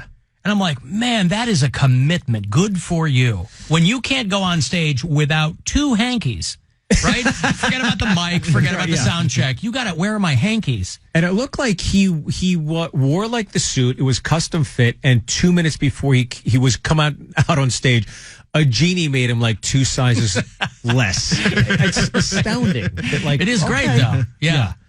Steve Byrne is at Hilarities all this weekend. That would mean a 7 o'clock show tonight. There are 2 shows tomorrow and Saturday. Yep. And then Ryan Dalton headlines on Sunday. Yep. And you get the hell out of town. I'm Do you leaving move on before or he do you go headlines. back to Nashville? I'm going back to Nashville. This is my last weekend before I actually tape this. I'm taping a 5th hour special for Amazon Prime. Yeah. So we're doing that next week. And in Nashville? In Nashville. Yep. And so this is really cool. It's different than any other stand-up hour special I've ever seen. It's going to be, you're going to turn it on. The opening credits are going to be a late night talk show. The set will look like a late night talk show. There's a band there that's a late night talk show band. And then I come out and I'm the only one on the talk show. So if you think about how a talk show is structured, Act 1 are topical one-liners, monologue jokes. Act 2 is panel. You sit at the couch, you tell Colbert or Jimmy a story, and that's storytelling, essentially. And then Act 3 is traditional stand-up done next to the band. So it's 3 styles of writing, all combined under the umbrella of a late-night talk show. So you'll see somebody doing an hour special, but it's just going to be a little bit different, and it's going to look really cool, and the band's awesome. The band are a bunch of guys. My buddy Neil Kane created this trio out of Harry Connick Jr.'s band, and they're going to come and play for me. And Brian Dalton, third chair saxophonist by any chance?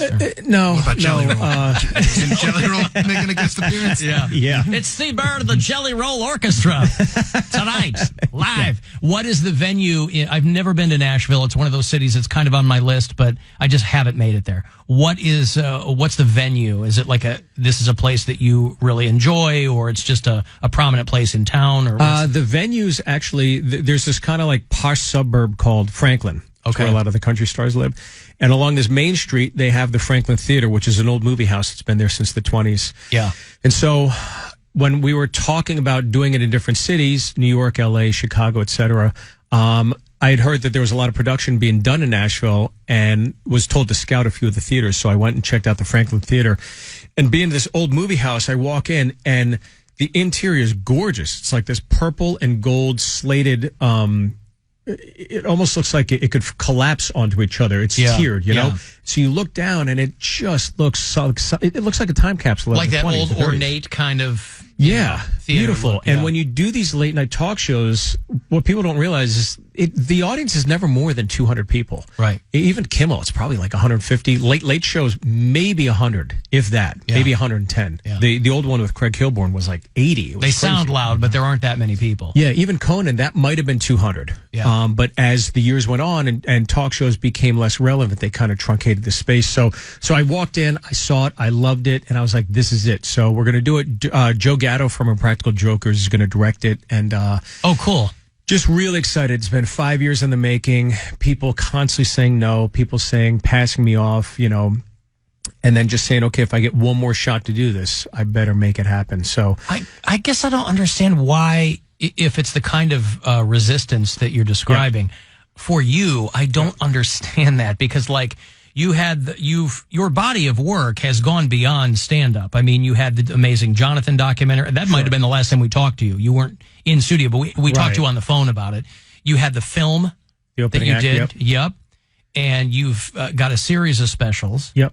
Is the resistance just par for the course, or is it like maybe this isn't the right thing right now? I think everybody deals with it. Everybody deals with the ebbs and flows of a career trajectory in whatever profession they want to do, right? So for me, I had a good little run, but everything I've ever gotten, I've clawed my way to getting those and attaining those things. So there's a lot of dirt underneath these fingernails when you go to the after party. Right. But yeah, I mean, for sure, after even when the film came out, there wasn't any late night talk shows that wanted to discuss it. Nobody wanted to have me on. So it just Which is such a bummer, because it's such a good movie. It is. And why is really, that? really Like, why?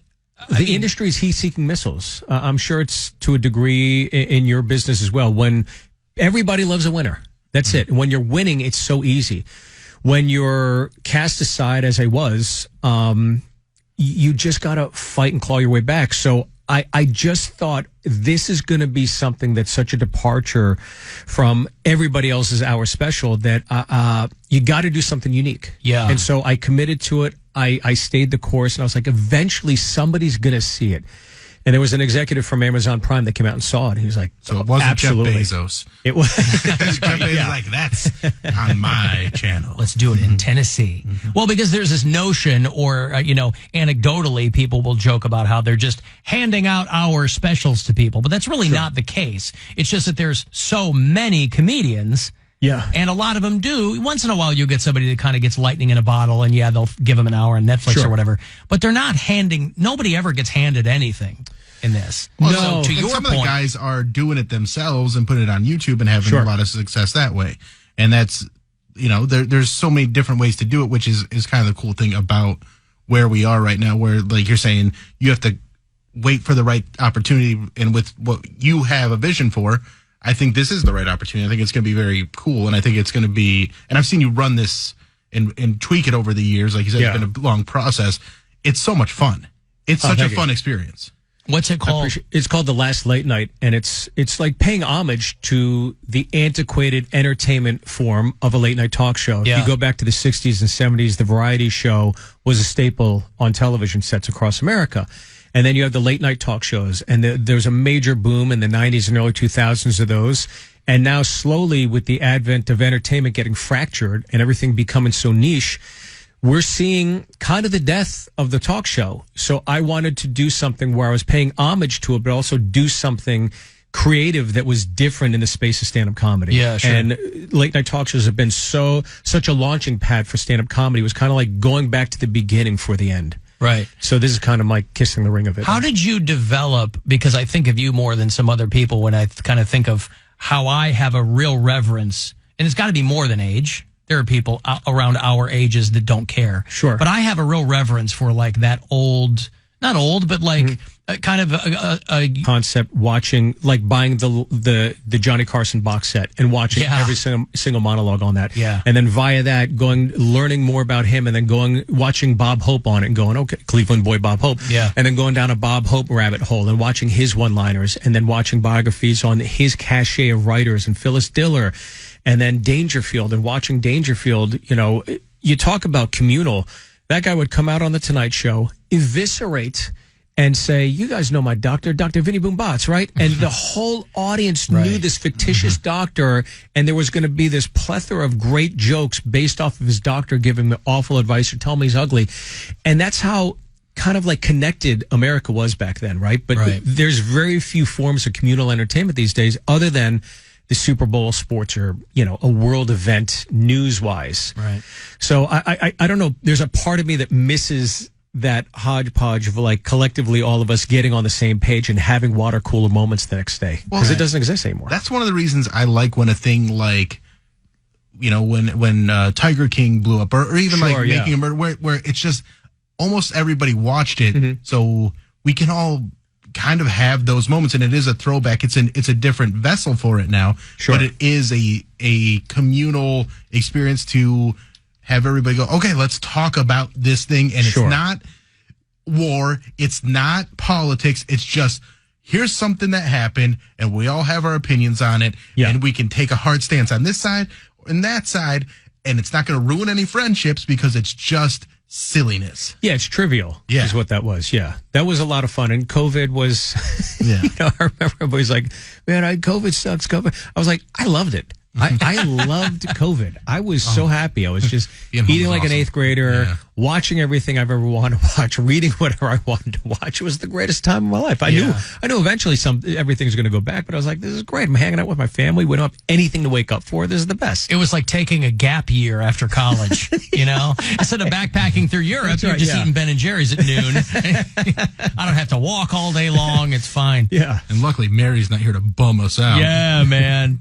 It's always good to see you. Thank you. Congratulations Thank you for coming on the studio. This is awesome. It's really, really nice. It's walk great to be around downtown. the corner. It is nice to be downtown. Yeah. Indeed. One of life's most pressing questions. What do I like about Alan Cox? Finally answered. All right, I don't like much about you. The Alan Cox Show. On 100.7 WMMS.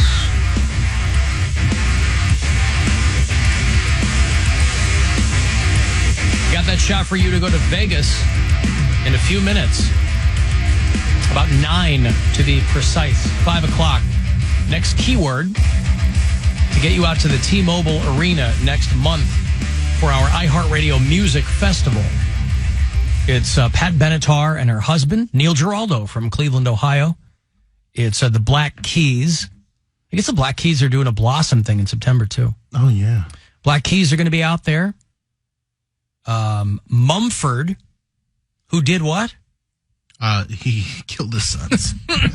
Marcus Mumford, who murdered his sons. I have no son. At least disowned. They murdered my Mumford.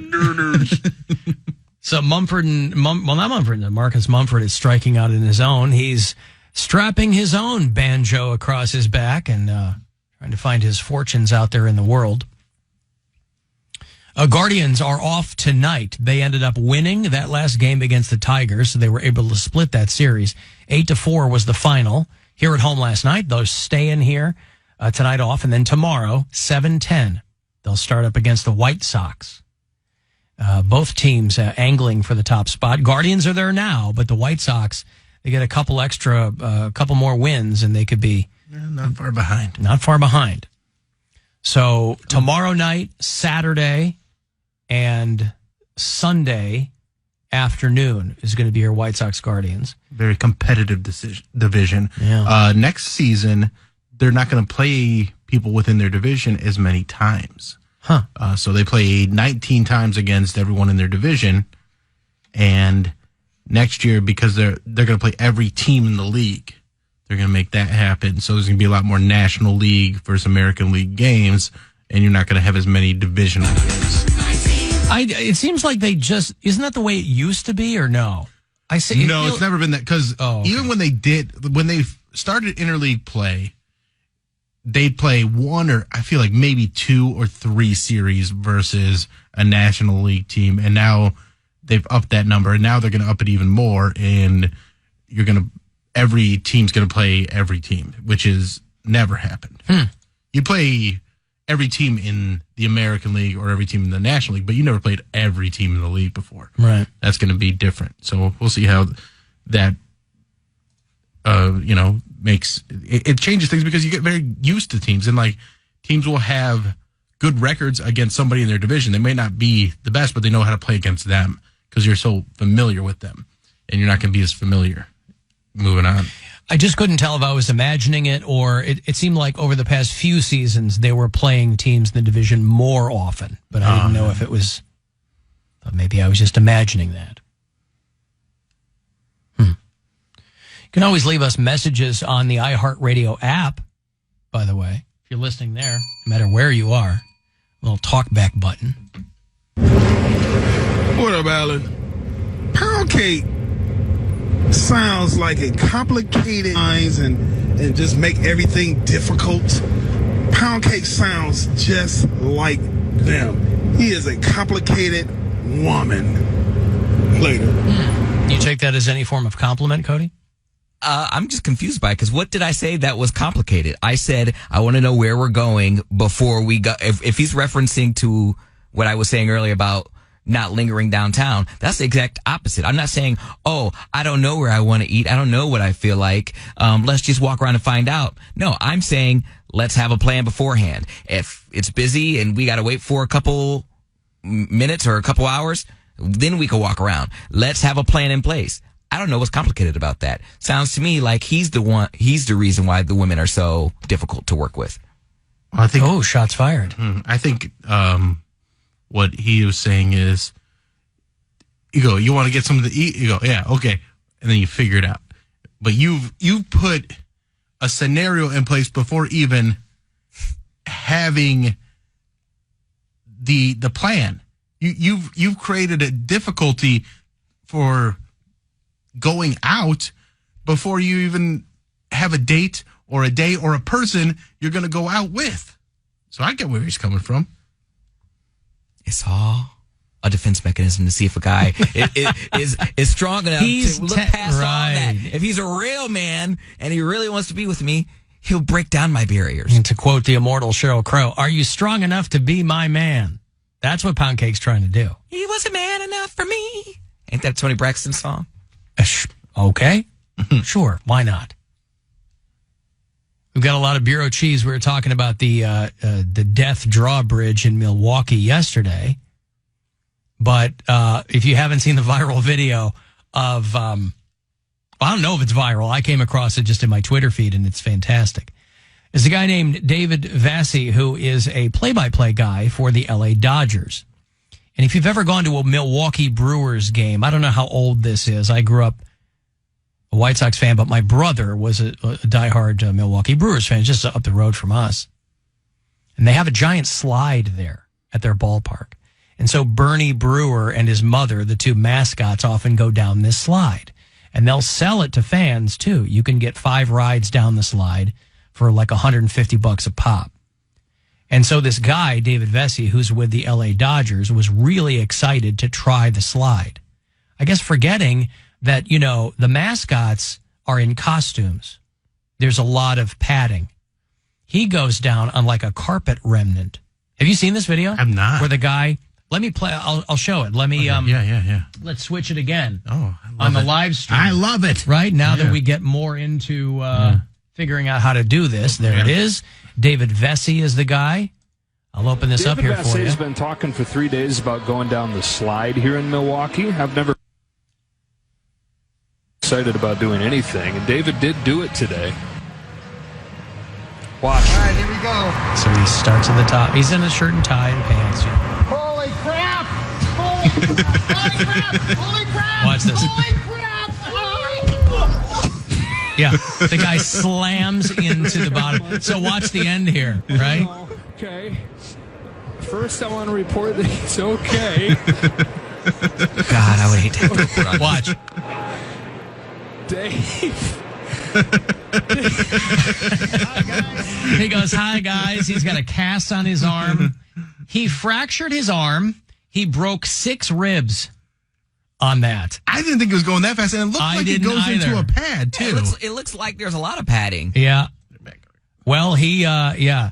Holy crap! Holy crap! He has 2 fractures in his right hand and wrist and 6 fractured ribs. This dude just has osteoporosis. Well, that's what he said. My skinny, fat body can't handle it. But you can tell in the immediate aftermath of that, he's like holding his side and he's wincing. Oh, yeah. But, he's in pain. But again, you do hit a pad, and they do sell these to fans to go down there. So it must just be this guy. Yeah. They're not trying to send a bunch of fans down there to fracture their wrists. Right. He got some big bitch momentum. Goes down. There's that sound again. That was a whoosh. Oh, that was a whoosh. That was a whoosh. That wasn't a... Well, a whoosh is fundamentally onomatopoeia. I thought a whoosh sounded like whoosh. Whoosh. Yeah. Or whatever you're doing. Yeah, it's always static sounding. So, anyway, get well soon to David Vesey there with the L.A. Dodgers. Milwaukee's had a rough week. They had the guy killed on the drawbridge. Now they got a guy from out of town, sportscaster, fracturing a whole bunch of bones. This is a tough week. Breaking a rib sucks, too, because there's nothing they can do. You just have to wait. It just hurts to breathe for a while, Yeah, it just hurts to breathe for a while, and you can't lay down. It's just miserable. It just has to naturally... just has to naturally fuse back together? Yeah. What'd you say, Cody? How long does a rib take to heal? I have no idea. I don't know, but and what if it like completely detaches? Then what do they do? Like what if you? Well, they're held into place pretty well by the muscle, so it's not like it. I mean, if your rib breaks and like punctures you, then I think that's a whole other thing. You get punctured long. Yeah, but it's. I think it's a cracked rib usually stays mostly in place, and you just kind of have to wait for it to grow back together. Let me give you this trip to Vegas here as promised. It's your second and last chance today to get to our iHeartRadio Music Festival. It's happening mid-September. And you and a pal, we send you out there, we fly you out, put you up. We'll throw you $1,000 to do with whatever you want. So listen closely. I hope you win. Good luck. Hey, it's Rover. Time for your shot at $1,000 and a VIP trip to Vegas for our iHeartRadio Music Festival. Text the nationwide keyword Vegas to 200-200. You'll get a text confirming entry plus iHeartRadio info, standard data, and message rates apply in this nationwide contest. That's Vegas to 200-200. And good luck from Buzzard Radio. Next chance to get a trip, I think, is in the 9 o'clock hour tomorrow with Rover. We'll still have a chance for you to, we'll be on some of tomorrow, but I will still have a keyword for you right around 5 o'clock. Alan Cox Show After Hours line, still operational. You leave voicemails for us, 216-986-8903. Hey, Alan, hate the show. Just been walking around my house recently. Haven't heard Do Better with Bill in a while, but just been going, do better, do better, do better with Bill Squire. Anyways, let you know. It's chill. Love you. Bye. Oh, boy, this guy's walking around his house. We haven't done a Do Better with Bill Squire in a while. No, we haven't, but... I don't know why. I always like to help people do better. Can you do one? I always can do one. Okay. We could do better. Do better with Bill Squire.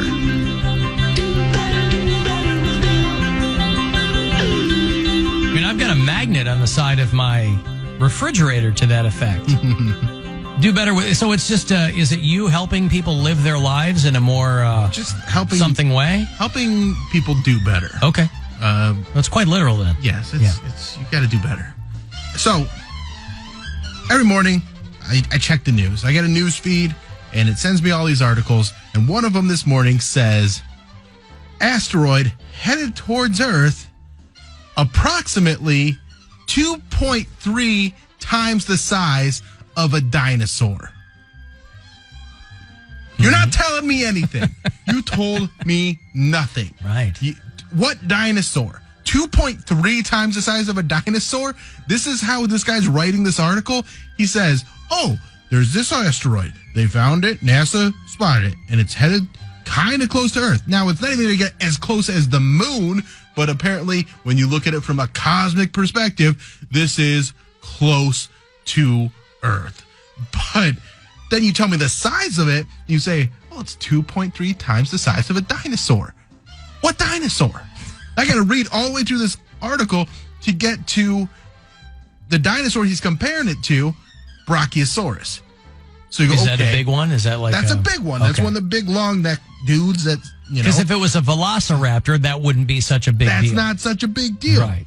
Or one of those tiny little bird dinosaurs. Not a big deal. Dinosaurs come in a very wide variety of sizes.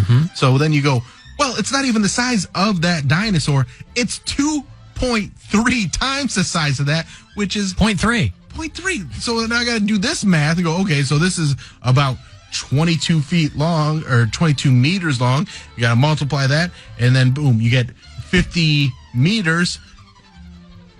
All right, it's 50 to 60 meters wide, this asteroid.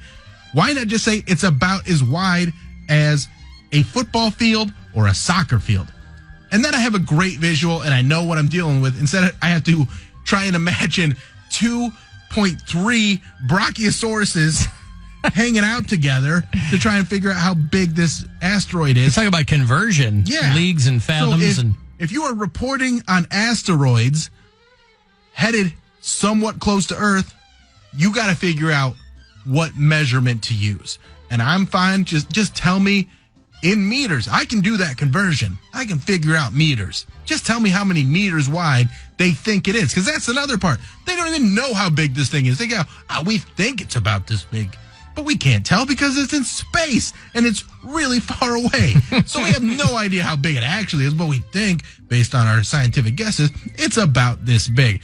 And also, NASA, whenever you tell us about an asteroid that's coming near Earth, I need you to also remind us and make us feel good about your plan if there is an asteroid headed directly towards us. There's been multiple movies about this, Deep Impact, Armageddon, your favorite, Alan, Don't Look Up. Great and movie. They have fantastic movie. Plans or don't have plans. I want, even if it's not a great plan, I want to know if there's a laser or a missile or a team of guys that are constantly training to go up to an asteroid and blow it up in case it's headed towards Earth. Or arcs hidden inside mountains. Right.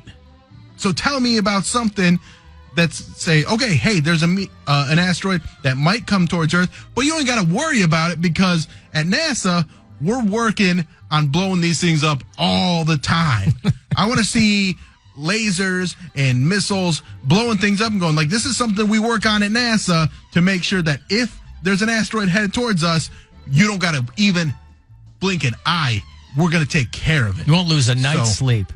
So if you're a reporter on asteroids, do better. And if you're NASA and you got to blow up asteroids, do better. Wow. We could do better. Do better with Bill Squire. You know, along those same lines, I'm always sucked into the asteroid clickbait because it'll say, it gets me every time. It'll say an asteroid is headed toward Earth. But then, in the second paragraph, they'll say, well, astronomers will measure near Earth as being 2 million miles away. Right. So something could be headed, like if I point my car west, my car is headed toward Los Angeles. But it doesn't mean that LA has to worry about my car hitting them at all. Right. Same thing with asteroids, but I click on it every single time. According to an astronomer, we're all really close to China right now. Right. So right around the corner. Yeah, because every time I click on that, I go, this is the one. This is the one that's going to put us all out of our misery. Is it bad? And then they go, no, the good thing is it's not going to come anywhere near us. Okay, well, then. But one of them is eventually, and that's why NASA needs to step up their game and start making some cool space weapons. Right. But don't you work at NASA? No, I just shopped there. And I don't know if I'm going to keep shopping there if you guys aren't making cool space weapons. Where is all of his investment going, by the way? Where is the money? On another planet. We're not going to be able to terraform Mars. We're not going to be able to live in space. It's a grifting pipe dream. We got to take care of this planet, and if there is an asteroid headed towards us, we need to be able to blow that thing out of the sky. Yeah. No problems. Yes, Poundcake? I was going to say, is it bad that I don't even click on those articles anymore? I'm like, oh, yes, kill us all, please. Is it going to be tomorrow? That's what I'm saying. All right, so you're okay with an asteroid killing us, but you get nervous about having to walk around downtown? Because I'm not alone. Everyone's going to die. That's why I said kill us all. I just say, not me, but I just want to see everyone else. Okay, since y'all Wait, you want to see everyone else die? No. I'll die with them, but I just don't want to die by myself. But you said it's okay because we're all going to die. We're all going to die together. So what? I don't want to be singled out. We all die alone. If you're in a crowd of people, you still die alone. I just want to see how people react in their last moments. Don't the goods of the many, doesn't the good of the many outweigh the good of the few? Not in my book. Or whatever. Wow. But I'm just saying, everyone. No, he just is like, well, if I'm going to die, I want everybody else to die. So I won't be alone. Everyone wants to call me a pussy. Like, I'm like, okay, put your money where your mouth is. Let's see how you react to it. That's not putting our money where our mouth is. We call you a pussy because you just said you only want to die if everyone, you can't handle dying alone. So you want everyone else to die. Well, how does that in any way? I just want to see somebody else die first, just because I want to know how not to react. I don't know what the hell you're talking about. I'm trying to follow that. I'll tell you what. This Rubik's Cube of logic, he's not even close to having a color solid on one side there, but I'll take your word for it. Our apologies to second shifters. All right, here we go, everybody. Let's get to work. This is no way to start your day. The Alan Cox Show. On 100.7 WMMS.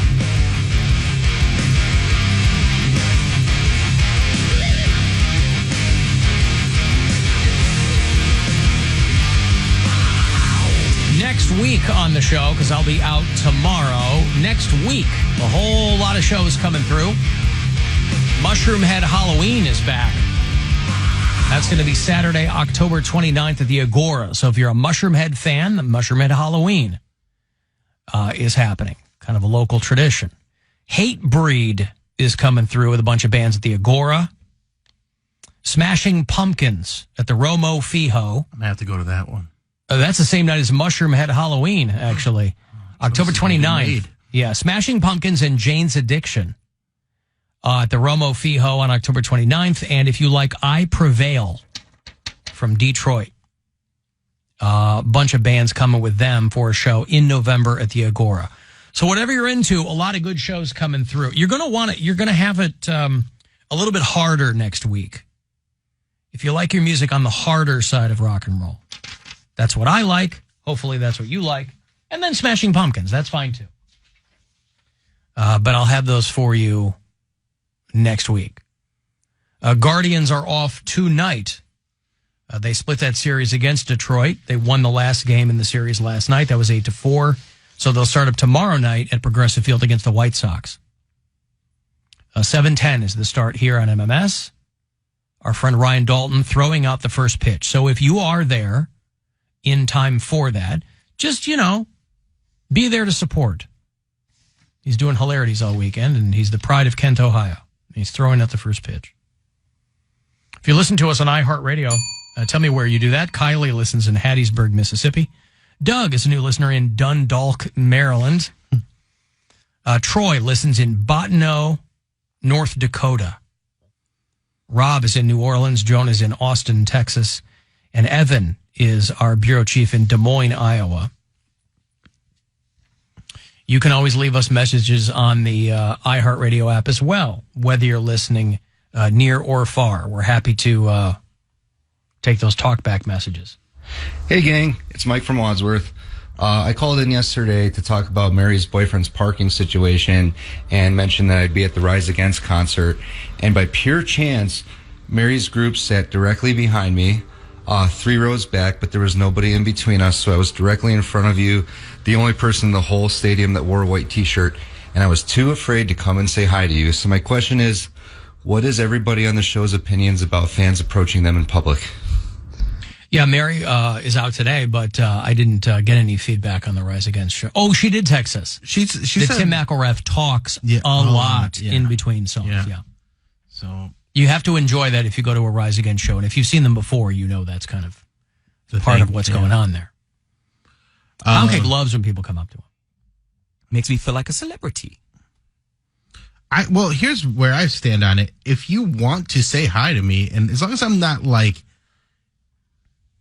As long as I really don't mind. I can't think of a scenario like if I'm like in the middle of eating food, like that's a different thing. Like a fork is going into your mouth. They wait until you have a mouthful of food and then say hi. There have been times I've been really messed up. Like I was either drunk or high, and it's my own fault because I probably shouldn't be drunk or high in public.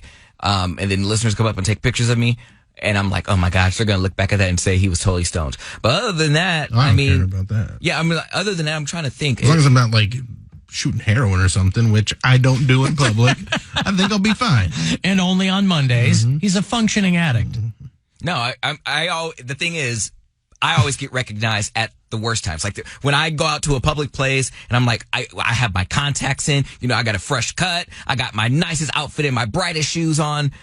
For whatever reason, I never get recognized then. It's always when I'm just casually out. I'm just out at the store when I least expect it. And someone goes up like, Poundcake. I'm like, damn it. I know he's going to want a picture. My hair's it looked like rat's been sucking on it. And like, I didn't shower today. So I'm like, been sucking on his hair is so close cropped and short. What are you talking about? Your hair always looks the same. If you have ever seen me on a Saturday morning at Giant Eagle in my flip-flops and nothing, I'm not wearing a ball cap because I didn't realize that we were out of Special K and I'm making a cereal run. And so my hair's all over the place.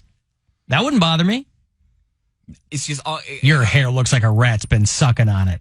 I still take what the rat picture. sucks on hair? Yeah. I still take the picture, but it's just like, it's never when I'm fresh. It's always when I'm like, I'm just but it's more endearing. I think it's more endearing to people if you just look like a dude, like you're at the grocery store in your slides. There's been and your hair sucking rats are all around you, and maybe you should have like a pest control guy come out to your house if you have so many hair sucking rats.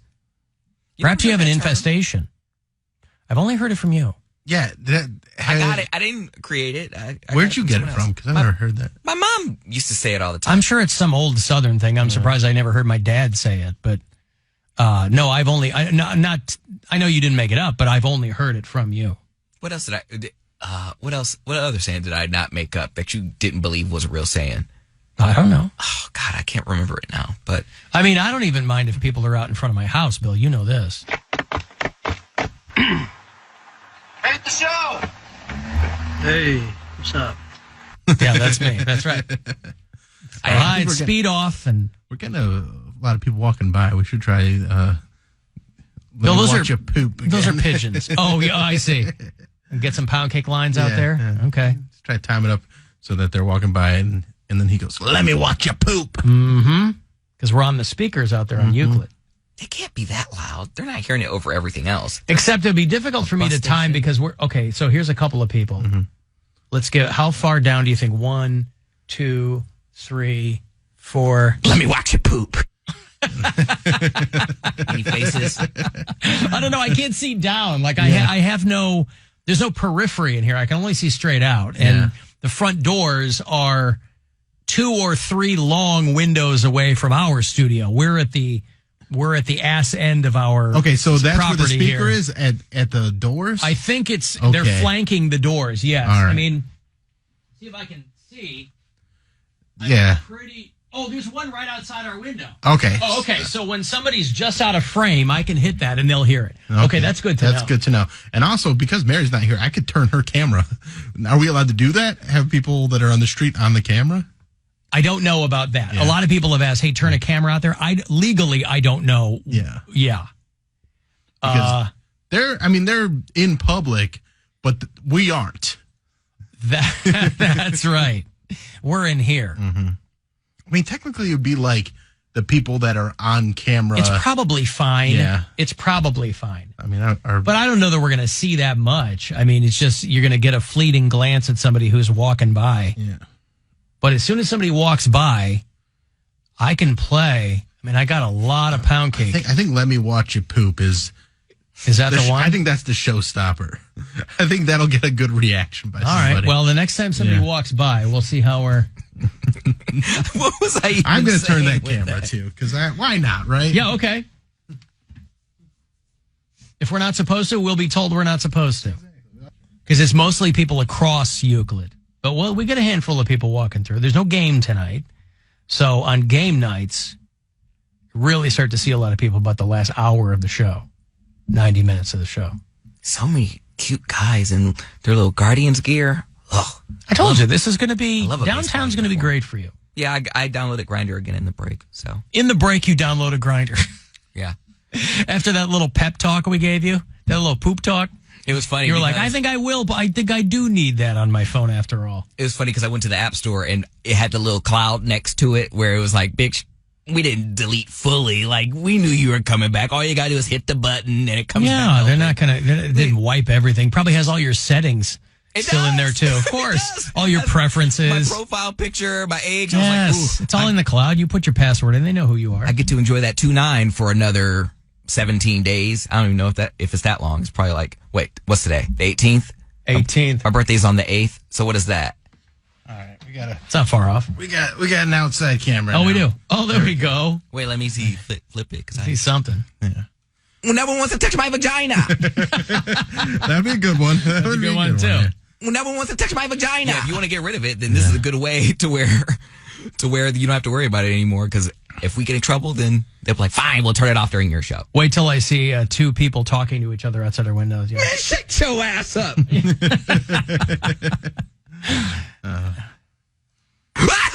Ooh, it feels so good.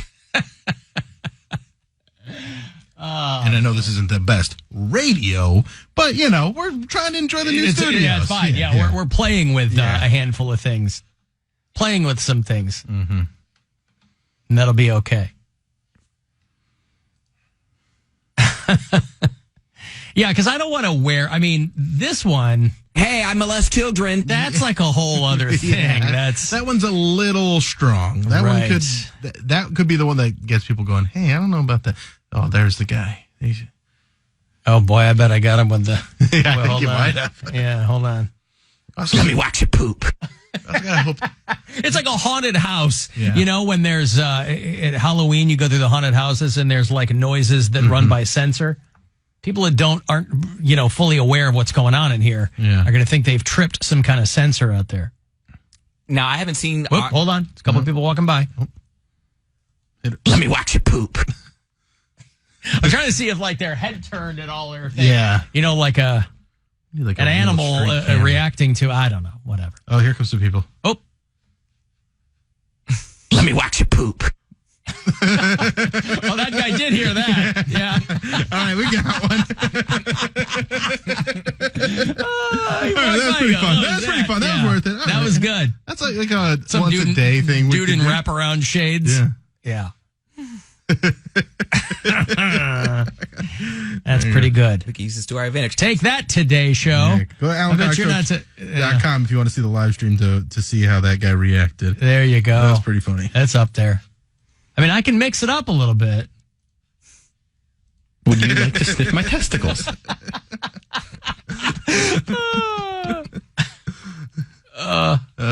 See, when you grab it, you'll feel how firm it is. See, it's misleading because we don't have the banner out there anymore, do we? Because I haven't seen the front of our studio. What banner? The iHeart, what banner? Well, I don't know if they redecorated the front now that we're actually in there. Because remember how it said like iHeart Studios? No, they just got the windows, but then they got the sign above it. Yeah, the big sign hanging near the window. Okay, so I'm just touching it. I have to see the front of the building now because I haven't been out there in a minute. You haven't been out to the front of the building? No. You can see through the windows, though. I don't have windows in here. I didn't. No, but you've been you've been up here. You've been in the kitchen. You can look through all those conference rooms and see that there's nothing on the windows anymore. Well, anything above it either? No.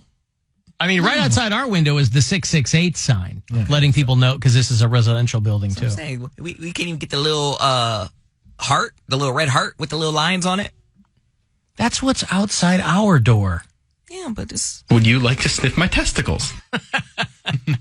I was reading about a thing that I thought would be perfect for Poundcake. There's a gym. It's called Blink Fitness Clubs.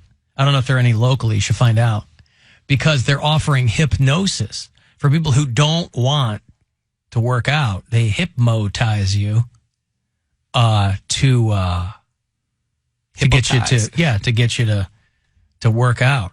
That'd be exciting. Sleepy. You'll enjoy exercising. Enjoy. You'll buy the bogus vitamin protein shakes every time. Well, that's a bad ad, but I mean, it's, gymnosis is what they call it. Think about that. Mood above muscle is their mantra.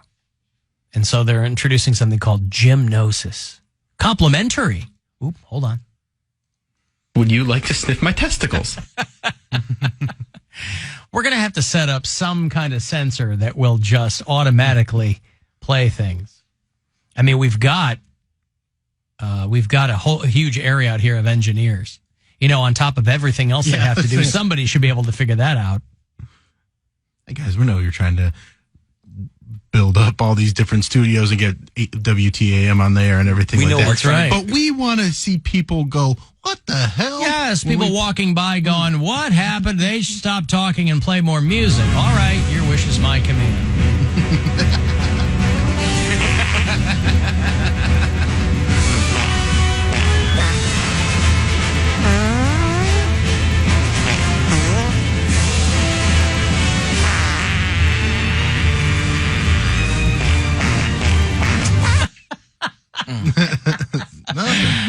No. The people are on their phones. They're on their phones. They got their earbuds in. These They're not damn living life. millennials. Yeah. Why? You got to watch what's in front of you. You got some Also, situational awareness. Surprised we haven't had anybody press a ham. That's what I said. Boobs, like something. Right. It's been people asking us to let them into the building. Yeah. Hey, I can't get in. I'm like, Are you supposed to be in here? Hey, I'm working here. Yeah, I know we're the flagship radio. We're in the flagship studio, but also working as secretaries. That's right. Mm-hmm. Well, we don't have a receptionist anymore. But they do have a pretty cool system if you can even get into that.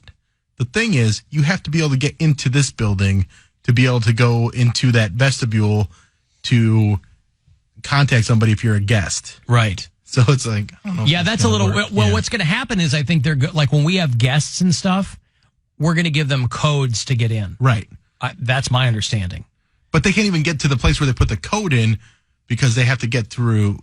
No, I think a code for like the front door. Okay. And then to get in here, something else. Okay. I'm sure that's in the works. Right. I was going to say, you can't just... Oh, here comes the guy. Oop. Ooh, it feels so good. I would love to get sucked up. I don't know. Yeah, we tried it. Yeah, why See not? the street. You can see the street now. A little bit. It's not that, not super exciting. Hey! We should just have Poundcake out there just yelling these things. Confiscate it. Bop, bop, baloo, bop, blop, bam, boo. I don't know. That'll be fun. What we should do, I know we'll absolutely get like a huge crowd out there. So we just start talking politics, then someone will stop and be like, "What? Hey, you liberal? Hey, what's going on in there?" Trying to get the glass broken on like the third day? Mm-hmm. Yeah. Someone to reach in here. Well, somebody was texting me a little while ago, and they said, you're forgetting the golden rule, is what they told me. Golden rule. You don't talk about religion and politics. And I said, well, that's why this show is so good, because golden rule is a bunch of crap. I'll talk about whatever I want to talk about. Oh, so that's not the golden rule. The golden rule is treat people how you want to be treated. I think they meant the quote unquote, as if they know, the golden rule of radio, right? Oh, okay. But then they wrote me back and they were like, well, I was a big Triv fan, but now I listen to your show. I'm like, all that guy did was talk politics. What are you talking about? We'll talk about the politics I like the way I like him to talk about them. Oh, that's what they mean when they say that. Oh. Alan was at the first official fart sound in the new studio. No, not the first. No, we broke that in. We broke that in on Tuesday. Yep. I'm a town boy now. Hold on. Had to finish my gummy worm. I'll tell you what, these people that are on these scooters, they are whipping That's what by. I'm saying. That's how you get hurt. There are like other pedestrians on the sidewalk, and they're flying by. Yeah. All it takes is those things move, man. Well, that's what I'm saying. But like that's what would make me nervous. You're supposed to ride them on the street too. That's what would make me nervous. Is all it takes is for one person to walk out of a store here. Mm-hmm. You can't stop fast enough. Or I mean, they're really trusting in the Cleveland sidewalks where there's not a crack, there's not an uneven, Well, they're rubber wheels. I mean, they're matter. But they're made for urban terrain, is what I'm saying. These city street scooters. But these people aren't. Like if they're maybe. People themselves are uneven, so you go fast enough, they'll topple over. They're top heavy. What you mean? I just saw two girls fly by here, and they were doing okay on those scooters. That is so brave, man. Good. See, maybe I am a puss after all.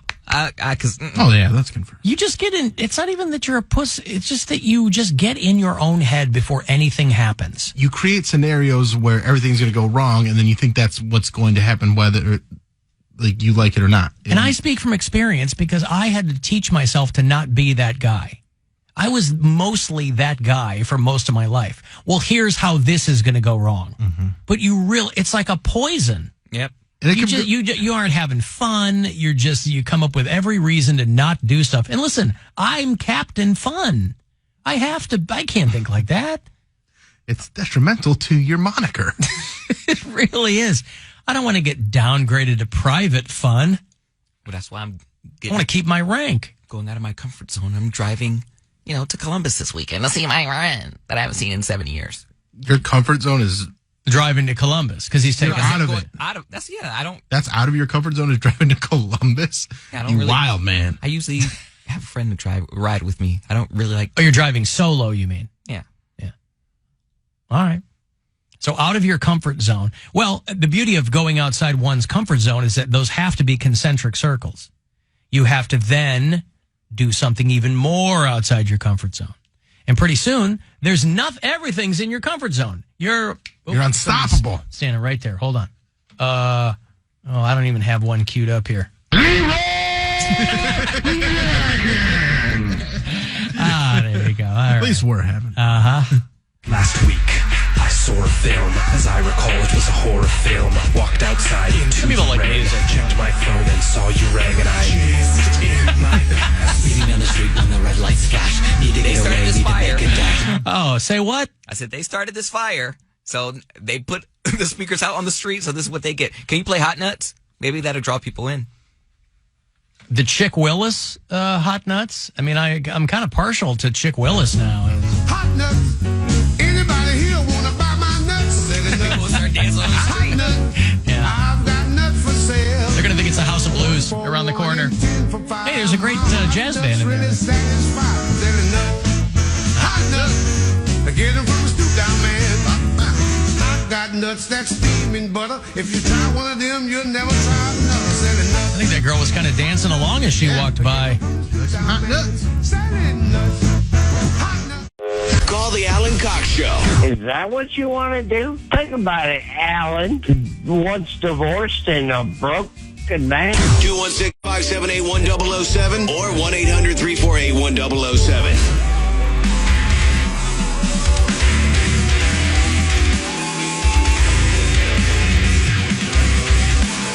35192, send a text. AlanCoxShow.com. to his stuff on social or watch there. Guardians are off tonight. Start up here at home against the White Sox. Tomorrow night, 7:10 is when your first pitch will happen. 6:30 something is Guardians Live to get you into the whole shebang. And then on to the weekend. There will still be a Bill Squire Friday Get Down tomorrow, as the name implies. Brought to you by Cleveland Whiskey. And, I have had over the course of the afternoon a number of people text and tell me they would love to show Poundcake around downtown Cleveland. Are they cute? They neglected to mention their looks in the texts. And since our text platform can't accept photos. Oh, man. They can always email. You know what I could do is I could ask them if they're good looking. And then they would go, of course I am. Pixar people. didn't happen. What's that? Pixar didn't happen. Well, you'll ask some people. I've asked callers over the years just to goof around, are you cute? If it's germane to the conversation, right? Or are you good looking? Blah, blah, blah. And they'll invariably say either, oh, yeah, or there's no middle of the road. It's either, oh, yeah, or they'll go, eh. And then you pivot to, well, what celebrity do you look like? And for some reason, girls who would otherwise describe themselves as kind of meh, they always go with Amy Adams, who I think is lovely. But, these girls will go, I kind of look like Amy Adams. Nobody ever goes, I look exactly like Jennifer Aniston. If they have nice eyes, because what they'll do is they'll choose one feature of the celebrity. And they'll say, well, I have Angelina Jolie's eyes. And I go, whose rest of the face do you have? Right. Clint Howard or... Not important to me, but for people who call in the midst of a conversation about people's looks, it's helpful to have. If you're listening on iHeartRadio from outside Ohio, tell me where you do that. We have a lot of bureau chiefs in the great city of Pittsburgh, Ohio. Pittsburgh, Pennsylvania. Pittsburgh, Ohio. There's got to be a Pittsburgh, Ohio somewhere, right? I don't know if there is. I don't know if that's allowed. I don't know if you can do that. There's another one of these dudes who's threatening the FBI, a guy in Mercer County, Pennsylvania, which is over the border from Youngstown. It's about an hour north of Pittsburgh. It's way up there. It's past Slippery Rock. Yep. It's past Newcastle. Threatened to murder FBI agents after the Mar-a-Lago investigation. Because they're just not being fair, Alan. They're just not being fair. But everybody, and see, this is the thing too, is in true to form MAGA fashion, they always make it about themselves. There's never anybody that's like, well, this needs to be looked into. It's come and get me, you piece of crap feds. I'm going to effing slaughter you, right? So they're like, well, we weren't gonna, but now. Yeah, now we were. You've asked us to. A 46-year-old guy who is a self-described adventure photographer. I guess he wasn't out adventuring or taking pictures at the time. Just having a little downtime on social media. And so he had to get a lawyer, and they're going through this whole thing, blah, blah, blah. After that dude did the same thing in Cincinnati, that guy ended up killing himself. I think, right? Got himself there? I thought Or they get him? I don't know. It's hard to keep track because there was a dude that drove his car into the bollards, I think is what they call them, in front of the Capitol. He ended up killing himself, but that was a guy they said had some mental issues. And but this guy outside Pittsburgh has got himself scooped up for, he's a big fan of coups, I guess, and so he wanted everybody to know. Speaking of coups, there's one. I love coups, man. Oh, God. Coups out. Is that what you're talking about?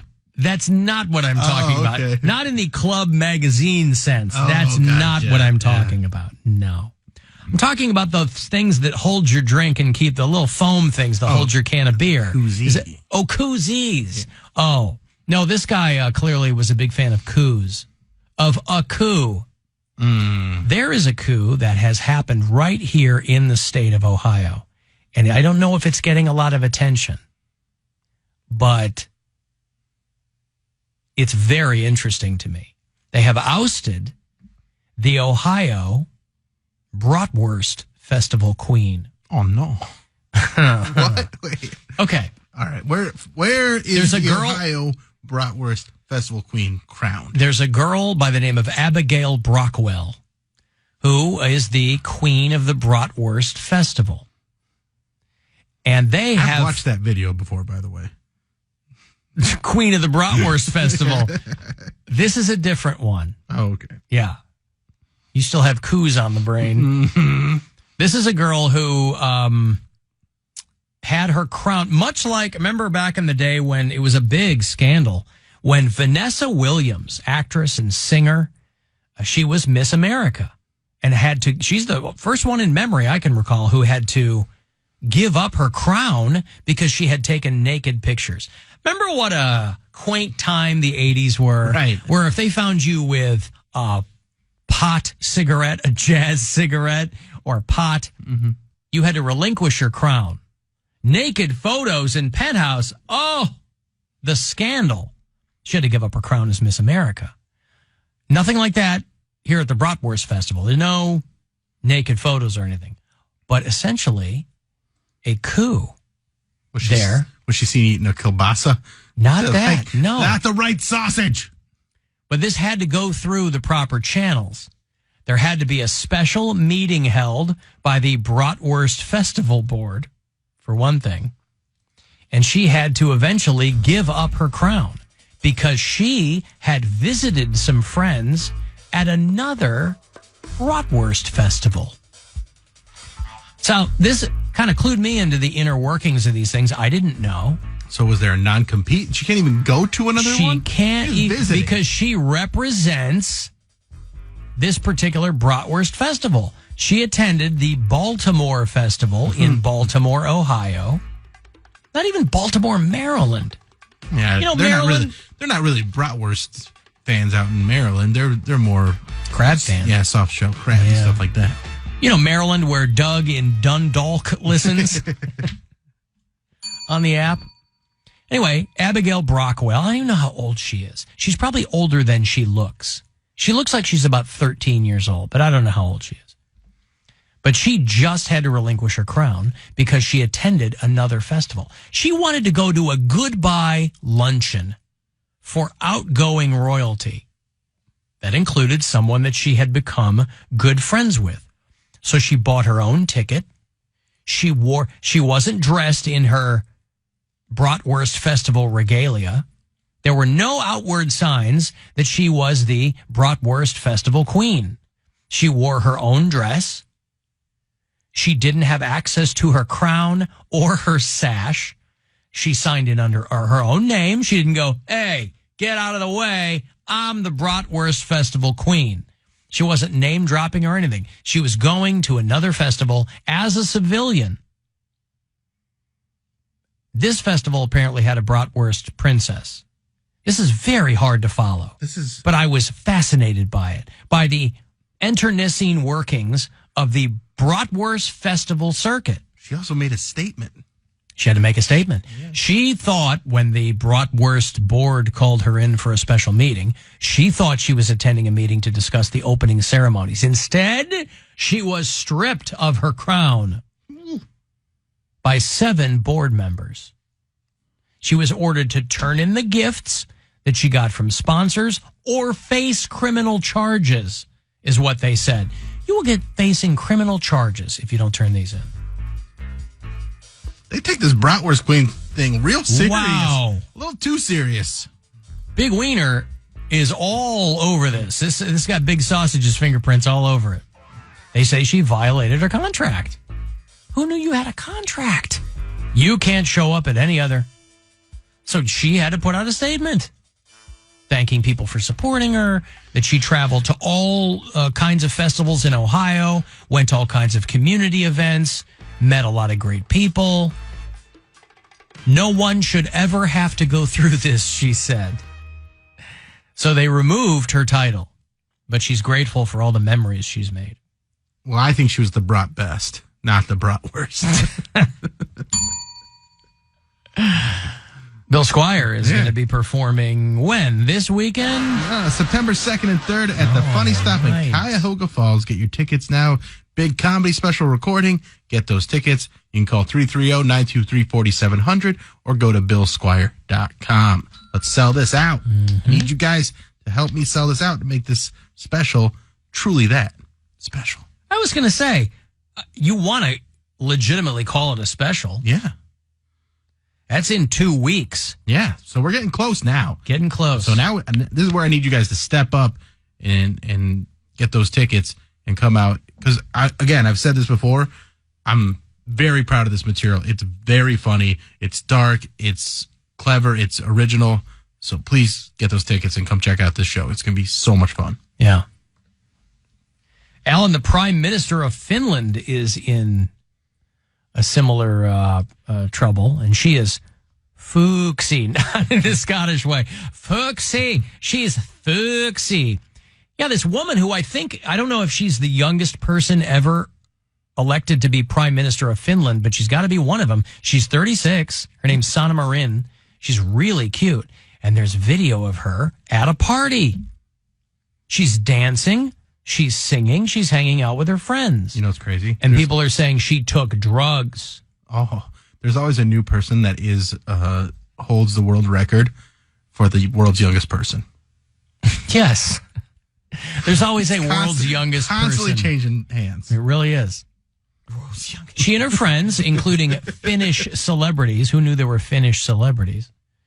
And of course, when you're when you're a politician, the people who don't like you, the opposition party, will always say she has to take a drug test. She says she did everything legal. I was dancing with some friends. Yeah, I had some drinks. And I was partying in a boisterous way. Nice. But I did not take any drugs.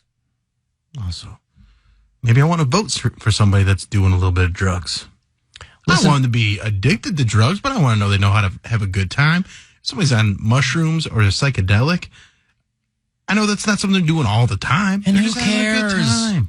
Because on the one hand, people are always saying we need to get rid of these 80-year-old politicians, right? This is true in every country. And guess what? They're all on drugs.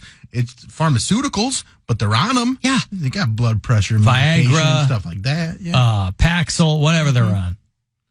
She said, I danced, I sang, I partied. Those are all perfectly legal things. And I've never been in a situation where I've seen or known of others doing drugs.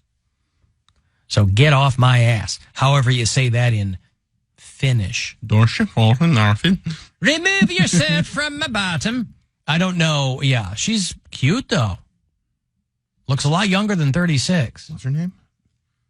Her name is Sanna Marin, Marin, facing backlash for a video of this party. She's the Prime Minister of Finland. Man, we gotta get it together. Joe Biden. We got to get Donald some Trump. young, hot. This is what they say in this country. They're like, what is with these 80-year? Every country in the world is ahead of us in female heads of state. Thank you very much. There's countries in Africa that are on like their third or fourth female head of state. We can't seem to get our heads around that. We need 80-year-old dudes running the show.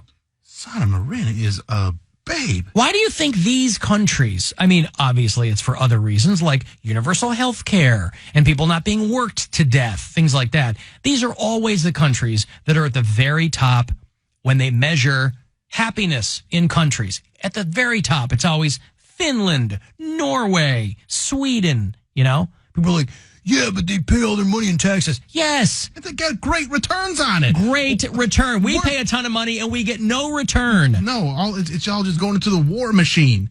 And not the cool one from Marvel. And not the cool one from Kiss's Creatures of the Night. I would love to see this woman talk. She just seems like she would have a very hot voice. Yeah, but she's got that Finnish language, and that can be a hot accent, I guess. It depends on who it's coming out of. Like, if it's coming out of a hot woman. Is there any accent, no matter what the person looks like, the accent you just can't stand, Alan? Listen, I soured on Australian, and I don't know why, because back in the day, I thought it was great. But now every time I hear it, I'm like, Here's the former Prime Minister of Finland. This is the guy that she beat in the election.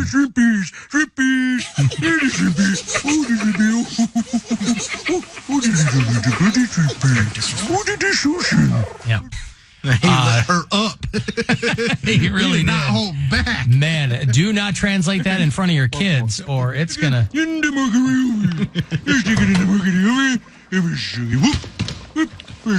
Yeah. I don't know what kind of expletives he was hurling at her, but yeah, we can't seem to. This country of 300, they said that any day now, the world population will crack 8 billion people. That's perfect timing. Too many people. Too many people. We don't even have enough tomatoes anymore. It's about 5 billion too many people, all right? But in this country, what, 350 million people? Yeah. And yes, it's a very diverse country. You know, the other thing these other countries have, I won't say going for them, but a way in which they are very different and you can't compare, is they're all kind of the same people. They're all Finns in that country, or they're all Swedish in those countries, right? They don't have great records with people that don't look like them. Okay. So they are much more homogenous than this country. This is a very, is that Matze? Yeah, Matze. This is a very diverse country, and it's a very large country, right? So you can't really compare it to those countries. However, we just cannot get our heads around a woman running the show. Or anybody under 80. And that's because obviously, politically, there is a giant machine that runs things. Yep. However, these are also other countries that have multiple political parties. Over here, you have Democrats and you have MAGA. That's all you have left. So there's going to have to be something changing. But she's pretty cute. She's 36. Mm-hmm. I went to the... And if but again, even over here, that window has, what do they call it, the Overton window? The more things that are in the public discourse, the more people get used to talking about. You know, Clinton used to say, I smoked, but I didn't inhale. That was a whole thing. He didn't inhale, and nobody believed him. Move along, George W. Bush did cocaine. Yeah. And then Obama, he's like, I smoked a lot of weed in college, and, you know, I don't know if cocaine's part of his story, too. And then Trump hung out with pedophiles. I mean, so did Clinton. I was going to say, they're the same guy. They were way into Jeffrey Epstein. Biden, he's like, hung out. Never mind. What? Nothing. Oh. The MAGA fans will get it. They love me. They appreciate me. And my jokes at Biden. They do love, but yeah, well, he's a Trump guy. They do love him. He's the guy they can look to and go, well, I have a black friend. Yeah. I don't want to kill that guy. He won't walk around downtown with me, but he is black. Ain't nobody gonna tell me how to live. Yeah. I'm watching this current world population world clock. It's actually pretty interesting. Like it just keeps. You going see the up. number going up? Well, it gives you the births this year, the deaths this year, and then like currently it's 7,968,408,138, and then it just those two just keep flickering back and forth. But yeah, no, it's cool. Alan, have you taken a look at the Astros White Sox game? You know, the White Sox are not setting themselves up as they start up here in Cleveland, kind of the battle for first place. Cleveland's comfortably in first place, but the White Sox are getting there. Astros are a great team this season, too. They just played the White Sox, just finished the game. 21-5. Ooh-wee. The Astros beat my White Sox. I think that qualifies as an ass whooping. Yeah. Is there no mercy rule in Major League Baseball? There is not. 21-5. And 5 is a good amount of runs to score in a baseball game. Yeah. But 21. Damn. 10 unanswered runs in the first 4 innings for the Astros. And then they still scored 11 more. Yeah. Yeah. That's a rough day. That is a rough day for the Chicago White Sox, but they're coming to Cleveland, and that'll make anybody feel good, quite frankly. Right? And get a little lost on that trip. But here in Cleveland, even if you're not a White Sox fan, and I'll be out of town, so I won't be able to cheer for them, but we will still, here in Cleveland, we will still treat you with the respect that, I'm sorry, that only Clevelanders can afford. I'm sure they won't troll you at all coming off a 21-5 loss. I'm sure no one, which is going to make it even worse if the White Sox then come to town and start beating the Guardians. I doubt it. But they say 21 runs, come on. Any given Thursday. And now I must leave you as the Brady Bunch is on, and I find 4 of those children incredibly arousing. Get out of here. Be careful of what you say. Be careful in every way. Be careful of what you do. Big Brother is watching you. Be circumspect and discreet. Stay light on your mental feet. One slip and you know you're through. Big Brother is watching you. Conform with all directives. Remember obedience pays. And when you watch that TV screen, remember it works both ways. You'll disappear in a wink unless you can double think. You'll vanish into the blue. Big Brother is watching you. Is watching you.